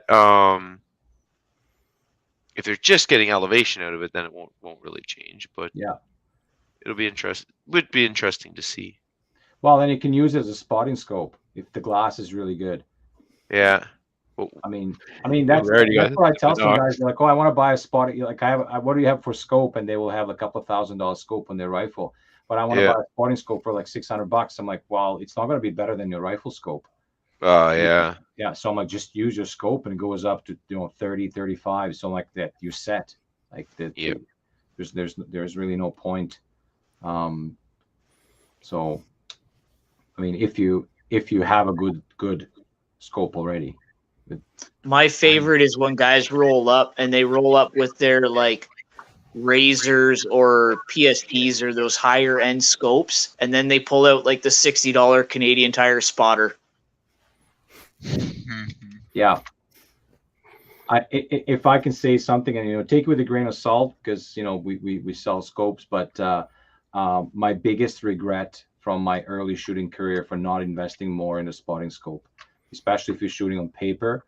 I feel like that was like, I wish somebody just slapped me and said, dude, just go spend a little bit more, even a little bit more, because I did that thing, like with the $50 Bushnell Sentry from Canadian Tire. Yeah. Oh yeah. Because for us, we're using Vortex razors and Vipers to spot, to look at paper targets at 200 meters. Trying to find a 22 hole on paper at 200, it starts to get challenging if you don't have the right optics. So we're happy we've got those optics to look through. Yeah, especially I don't know if I could see him at 300 though. I don't think so. Maybe 225. We'll have to keep pushing and see. It's unfortunate their reticle choice from what I can see online here. But they're the Deltas or the Citrons? The Citron. But their field of view is 2 meters at 100 meters at 25 power if you do the math. And that is unheard of. Like absolutely 100% unheard of. There's nobody that is there. I will say that, like, price point, my Citron and PSTs are about the same price. Mm-hmm. Citron easily has the PSTs beat glass quality wise. Yeah. Vortex the glass is sure. The what's true? You're not wrong. The Citron is really, really clean, and the thing that drew me to it when I was first looking at them is the super fine target point in the middle of the crosshair, because you can actually put that point like in your 22 hole at 100 yards. Yeah, that was my first. Which is what Benchrest guys do, right? I mean, they're looking like because it's a 0.1 MOA dot. And because it's a second focal plane, stays small, right? So when and they're shooting Benchrest, so rifle, they're only touching triggers, so they are going to like full on 40-50 power, as long as there's not enough, there's a mirage or anything, so it can actually go that high. And you're looking for that really, really fine reticle. Yeah, I mean that's kind of exactly, that's their claim to fame. I wonder, maybe it's time to bring back the 8-32 Citron second focal plane and just lock it on the logical mag factor and just give her, just like old times. Just gotta do the math. I know. Yeah, just a cheat sheet. Yeah, no one likes maths. Come on. I know. Yeah, I would really, really actually like to see that thing. Which one? The 3-16? So if I bring it to the match, no, the Citron with, like, if it actually has a 2 meter field of view. Which one? The next closest option is 1.7 meters. Which model are you looking at, John? You can see 1.7 to 2 meter, like that percentage. You can see that, and for me, field of view is huge. That's That 3-16?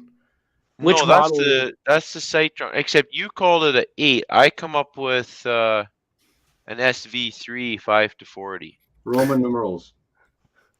Oh, the 5-40. I can lend you my 6-24 if you want the S3. Oh, now I get the V is actually part of the Roman numerals. That's right. Ah. Oh, I see. Okay. Yeah. I kind of question that 2 meters. That's huge. Like nobody is there. There is not a manufacturer. Yeah, it's definitely a bit of an overkill for 22. But it's made as an ELR scope. You can shoot 22 with it, but it's definitely like a little bit overkill in a sense. Do you know what the price is? I do know what the price is. It's on sale. It's on sale right now, John. Yeah, I mean it's the price. It's in a price range of like Mark V, right? So I mean so it's not like it's up there, but it's not the most expensive scope on the market. Certainly not the cheapest. Far from it. So, It's not for sale on Tesro's website though. Yeah, it is. yeah, it is. It is. The S8? Yep. Yes, sir. When Yeah. you're looking at a price and you don't think it's on sale, that's a bit of a price. You can get it in the Horus or the 37.25. but for you, 37.20. Yeah, Shipping how do you included? make that happen? I click on Citron scopes, Here, I'll post a link, John. price in Look for- descending. Look for SV III. Or look for 2,900 or Just do a search for SVIII. Okay, well, I posted the link in the comments in the chat. but we really like to have one out because it's a very new scope. I mean, even when I was doing research on it, just a couple of guys of the YouTubers that I follow personally, they kind of reviewed it, but it's just not enough to give me kind of comfort like with some other scopes that we sell. There's quite a bit of reviews out there. Well, that would be perfect for King of 0.22 miles, Asmir. Yeah. Let's talk. Or King of 2 miles for that matter. King, If that's your game. Well, if you wanna just find something less exciting, yeah, I guess. Yeah. Before we close off, and sorry, I didn't mean to jump the topics, but Kyle on the 6.5 PRC, email us. We'll put you on the list. Stuff is coming, but you might need to wait. You might need to reload. Refinance my home. Do you reload? I do. Yeah. Can you get me powder and primers? Primers. I'd be your friend. You can come to my birthday party. Primer. If you have primers, everybody comes to your birthday party. Like, I had guys messaging me. I hear you reload. Do you have this powder for sale? It's like, are you stupid? So powder, yes, powder's coming this summer, so we'll have powder. Brass and ammo are harder, but they're coming. Like we just got some 300 PRC, which is like also unicorn. But the PRC brass is coming hopefully in a few weeks. So once you get brass, you're halfway there, and then powder and primers. But that's the world these days. That's why I said I wasn't joking. Like when I said you might need to sell your rifle, like everybody wants the PRC rifle. That's a good caliber, but the components are really hard to come by. I picked a barreled action up for way less than it should have been listed for. So even if it sits in the safe for a little while. Yeah. But yeah. So, but anyways, just message us and we'll put you on the waiting list. Stuff is coming. You just there's no picking up your components on Thursday night to reload Friday, or do you have some ammo for the weekend match? Those days are, I think, we'll be 2 years away until we get back to that stage, maybe longer. Got to play the long game now, Kyle. Play the 22 game, the short game. It's cheaper. Short game. The long game's expensive when I start looking at it going, I only have one box of 6.5 Creedmoor left. I can't even go shooting today because I only have one box. And it's a box I bought like a year ago. Your ammo broke. Pretty much. I guess I'm glad I'm the kind of guy that figures, I need a box of 500. Buy 2, right? So I'm actually sitting, I'm smiling. Someday this will all be over, right? Yeah. Then I'll go and I'll buy 3 boxes. John's that guy. It's good. I'm coming Works to for your you, man. birthday party. Yeah. He's I'll his- have to all get his- that sign from whoever it is that won it, the Hornady sign there. yeah. John's the guy who's got furniture made out of ammunition boxes, with a cover thrown on it. That's how he rolls. Look, that's his cast offs. So Oh, still leftovers from the samplers I got from Asmir. Actually, well, they're all shot, but yeah, people don't know like Tesro is the king of the sampler pack. He's the go-to guy. That's the only thing we have left now. It's kind of Sampler sad because we packs? saved them for the sampler packs. Somebody okay, came in the other day and like, oh, you got a bunch of this. I'm like, no, that's not for you. Sorry, it's for the sampler packs. But I mean, if you get a new rifle, like what are you gonna do? Like, it's like, how do you find out what it Exactly. likes? How do you even find out what functions? You got to try a couple of different brands and a couple of different grades of ammo and figure out kind of how it works. And yeah. And don't shoot 10x, because then you just have to buy 10x. If you can find it. But it's easier to find than your cheap stuff usually.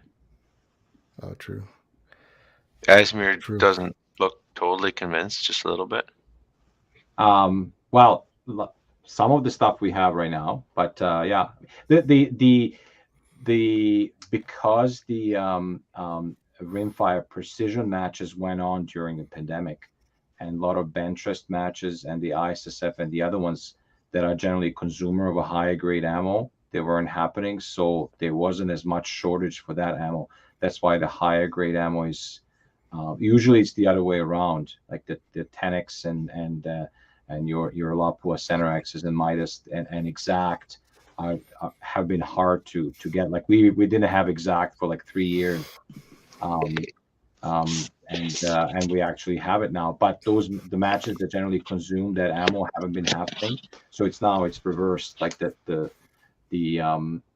other stuff that we generally have lots of, we don't, and the higher end stuff we do have. So yeah. So I'm wrong in assuming that, because I've just seen this short window of time in competition. Yeah, well, I mean, it's and the new ammos that are coming in, like long range, long range is like we here in this forum, we talk about long range as a kind of I don't want to say golden standard, but the box is kind of that goldish color. But that's stuff that a lot of people are using and comparing a lot of ammo to. But that ammo is just 2 years old. Like 2 years ago, if you said long range, people would be laughing at you. Like a 22 long range, like that's a joke. Kind of like Army intelligence. Like what's going on here? Like, but now that's a staple of the in this type of shooting. So definitely new ground being broken in terms of the type of ammo that's being used and it's how it's made, like a purpose made. Speaking of purpose made, can you elaborate on biathlon versus regular, and maybe pistol even while you're at it? So I would say for test it. I know everybody hates that. I always say first test it, but 10x biathlon will be faster. It's also more temperature stable, so have a different coating. Yeah, different coating and also, but I mean, test it, because just because it's there's other biathlon ammo out there as well. So it'd be kind of similar comparison between a Midas or Polar for Lapua. And there's also Biathlon Extreme. Some of the guys have really good results with Biathlon Extreme, but you got to pay the price. It's not cheap. But there is also SK Biathlon Sport. Not that we have any, but that is also kind of in there for half the price, or less than half the price of this. Oh, interesting. So is 10x Biathlon good ammo? Yes, absolutely. But it's still have to test it. It's pricey, right? So make sure you test it and make sure you're getting out of it what you want to get out of it, because you're going to be paying quite a bit for it. I mean, this is top shelf kind of stuff. Nice. That's how we roll, Asmir. That's how we roll, man. Yeah. Well, I think at some point, that high-end ammo is worth it, but for the average person, that's not where your big gains are. But at some point, you're going to end up shooting that expensive ammo. Well, yeah. I mean, is it like if you if you can see the difference and whether the difference is mental or whether it's an actual practical difference, then it's worth it. If you can't see the difference, I mean, say, well, it shoots, for me, it shoots just as well as, Standard Plus or, CCI standard velocity or, whatever you're comparing it to. If you're not seeing the difference, That's it. then it's not worth it to you. Kind of like Exactly. buying a bottle of wine or a cheap, cardboard box kind of bottle. And it's like, I don't taste the difference. Then don't buy expensive stuff. That's it. Right. But I mean, but if you're doing like for guys that are doing a lot of testing and they're benchmarking their performance, then they might see the difference or might not see the difference for that matter. Yeah. And right? that's equally important is if there's no improvement out of any ammo over the cheapest one, then just stick with the cheapest one until your skills improve to the point where it will start to show a difference. If somebody's giving you 2 boxes of ammo and one is like, your bucket stuff, Rick, your golden bullets, and the other one is a box of 10x, take a box of 10x because statistically it's going to outperform the bucket ammo, right? But if you're going to go through the paces and test it out and see how it's working, then you're going to see how much difference there is and then whether it's worth the money for yourself. I mean, and there's there's always a cost involved. So I mean, if there's no cost, then definitely buy the best stuff. But there's quite a bit of a difference, especially if you shooting volume. It can the cost can go quite high. Yeah. Or if you have a daughter that shoots as well, then then you have to buy 10x. Then you have no excuse. Yeah. I bought her a case of CCI standard velocity. Nice. And she's still beating you, so now you have no excuses. Now you have to buy 10x.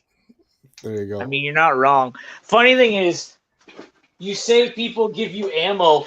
I have a single box of Center X, and it lives on the top shelf of my gun safe because I don't want to shoot it because I'm too afraid that it's going to shoot better than my ammo, and I have to start buying it. But you only need it for matches, though. Yeah, I'm very much a believer of practice what you are going to be doing. So if I'm gonna be competing with it, then I'm gonna practice with it. I get that. That's a generally good practice. If you can, both logistically and financially, if you can shoot the same ammo, then you can reproduce what you get in your practice in your match. And whether logistically you cannot get the same ammo or whether it's out of the budget, that's definitely a constraint. But if possible, that's always a good thing to do because then you know what your ammo is doing, you know what your process is. You don't need to guess. Yeah. Because there's a reverse psychology too. If you go to match and you're using better ammo, better quote unquote, because you don't know if it's better necessarily. Sometimes just because it's more expensive doesn't mean it's better. Then you start questioning yourself. It's like, well, I shoot better in practice with cheap ammo, and I don't shoot that well in the match with expensive ammo. So is my rifle not working? Am I really that nervous? And you can start playing tricks on you. So, but again, you need to be able to pull it off logistically. Right. For me, I was using Elite Contact for all my practice, but now when I take my Elite Contact out and I do all dot drills on paper, the group size is so much larger than when I'm shooting my Elite match. Even from a positional standpoint, the feedback is pointless because the groups are too big. So now I have to shoot my Elite match to do my practice. Otherwise, I'm not actually getting any worthwhile feedback from the targets. Right. And that's kind of annoying. It kind of bothered me because now I'm going to start eating up my what was to be match ammo faster. But on the other hand, if winning is the goal, which it isn't, but doing your best is the goal, then the little bit extra cost for me to shoot match, that's what it takes, right? Yeah.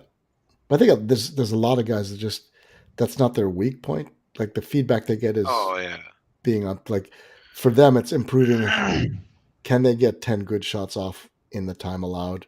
Can they make hits on paper in that time under the time constraint?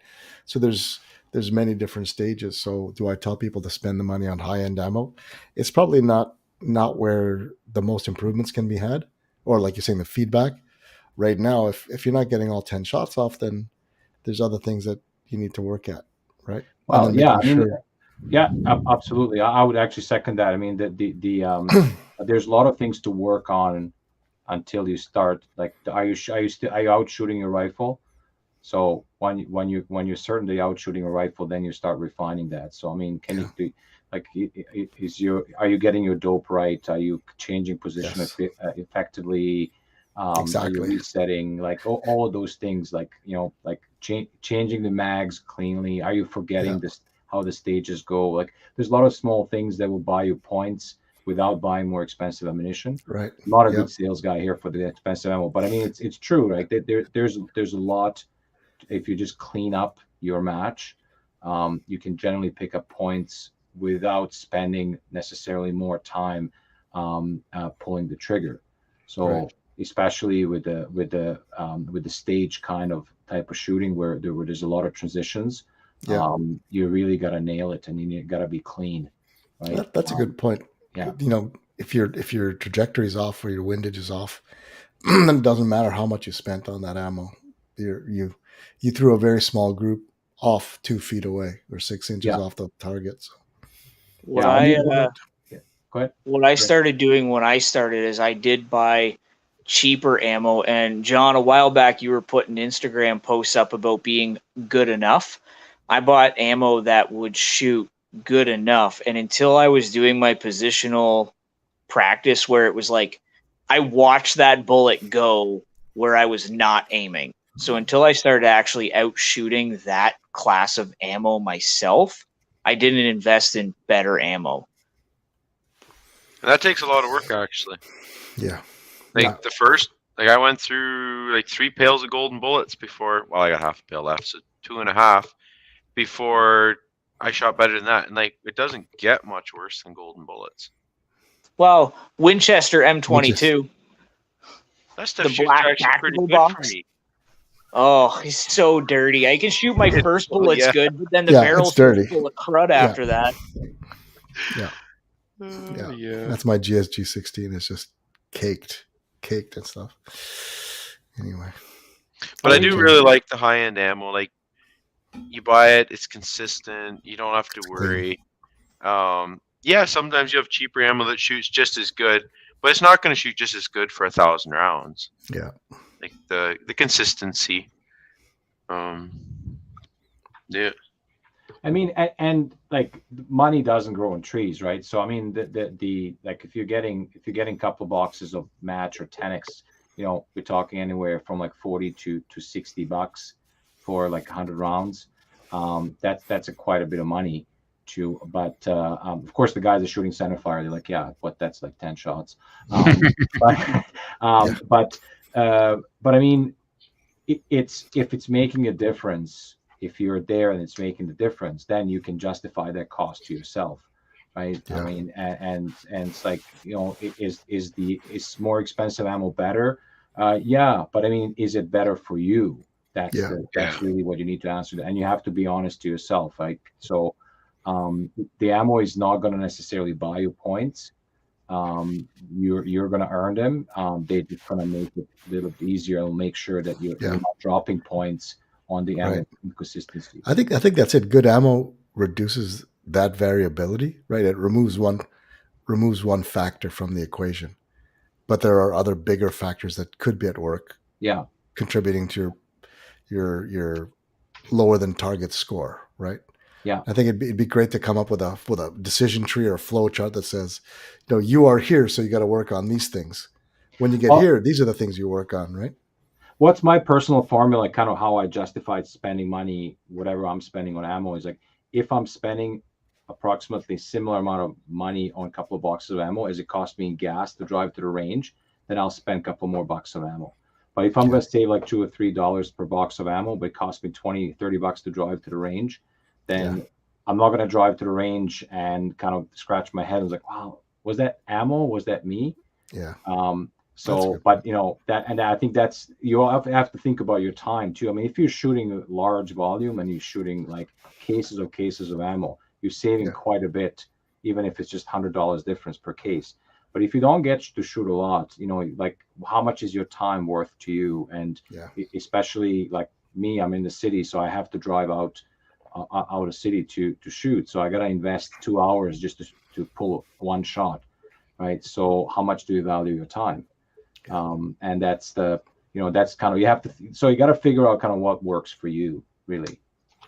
So John, because you got zero gas expenses, how does that affect He spends you? it on ammo. That's why. Spends it on ammo. That's why I shoot thousands and thousands of rounds. Genius. Of buckets and buckets. But it's not buckets anymore. It's cases. It's cases. Orders of magnitude of cost. That's awesome. Good. Yeah, because it'll be.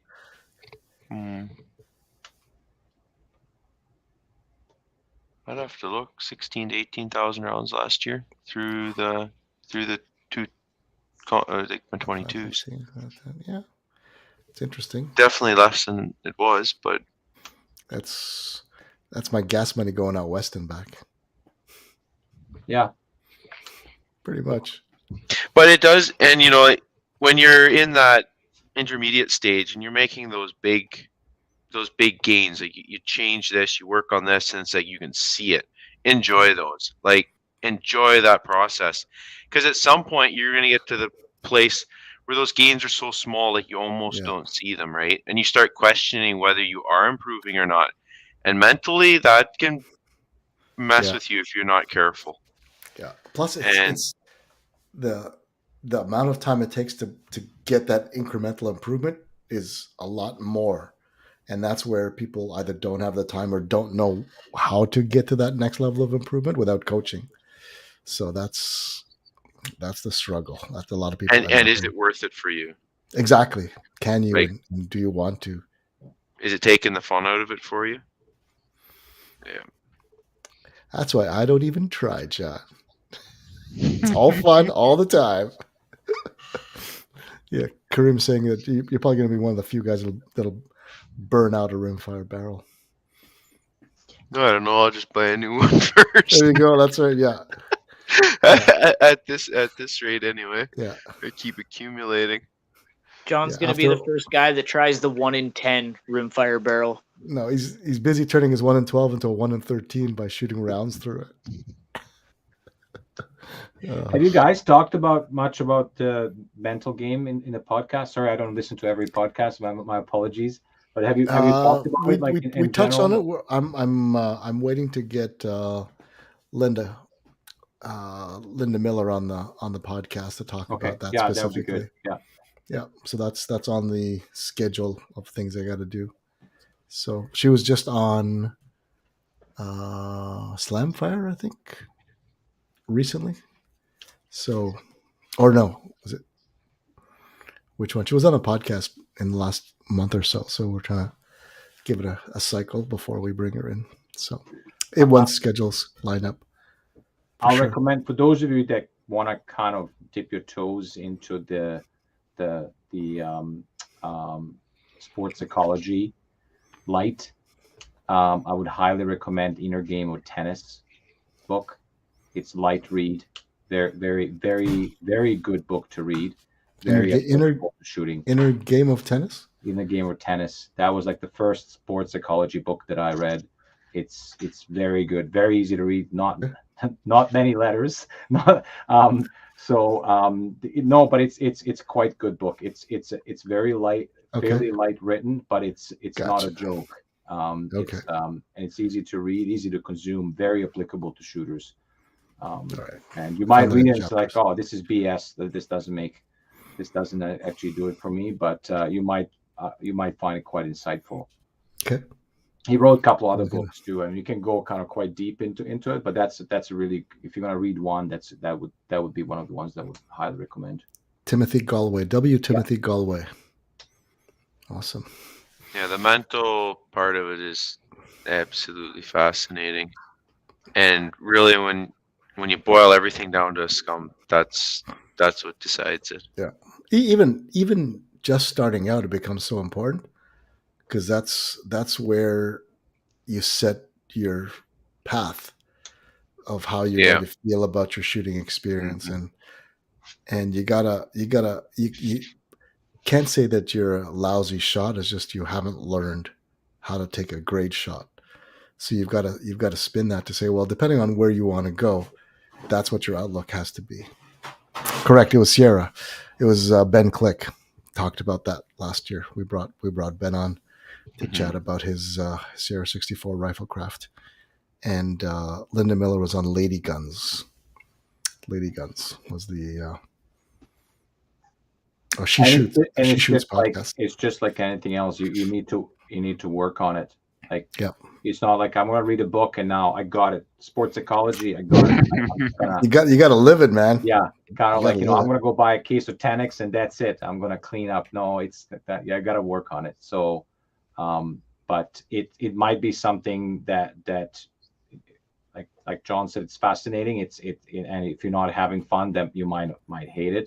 You don't want to invest in that. I just want to go to the range and shoot, and that's fine as well. But like when you get to kind of to the top level where everything makes a difference, then it starts making a difference, especially on having consistent performances.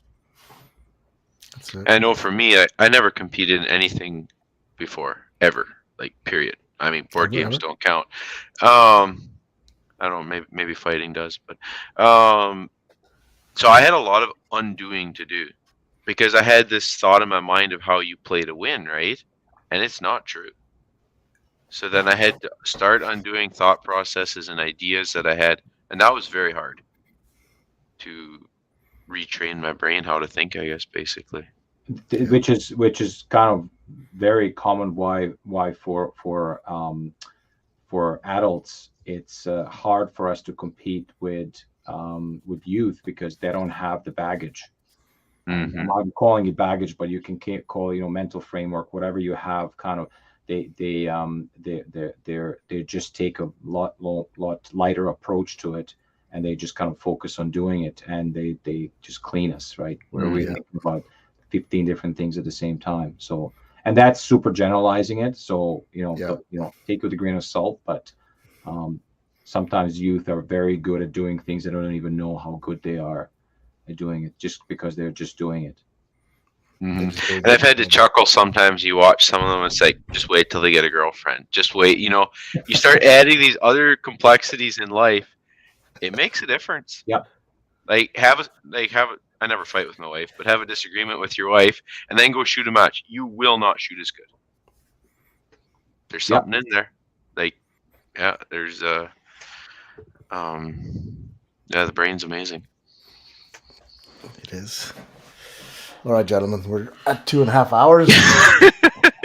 You said it was going to be a short one, Rick. Just like that. I mean, we always, that's the running gag.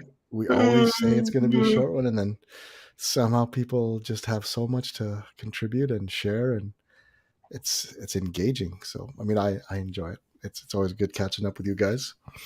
Hopefully we get to see each other in person. Well, even more for sure, Asmir. I don't know if Kyle and John can make it out this far, but hopefully, I'm planning to. If not then gonna maybe take the seasons. Nice. There you go. Yeah. Good. All right, gentlemen. Thank you very much for spending the evening with us. Kyle, thank you very much for jumping on. It was good seeing you face to face. Anytime. Good catching up. Maybe we'll bring you back after one of these matches, and we can dive into lessons learned and things you like, things you didn't like. It'd be good. Yeah, I think I have. I think I've got 4 on schedule between now and the end of May. So wow, that's awesome. Yeah, Ontario's for my daughter. It's such a father, man. Give. John's waiting to get to that stage in his life. Perfect. His ammo costs will go up. Yeah. Maybe he clean up the leftover buckets for a while. There you go. Yeah, that's it. There you go. Any shout outs to anybody?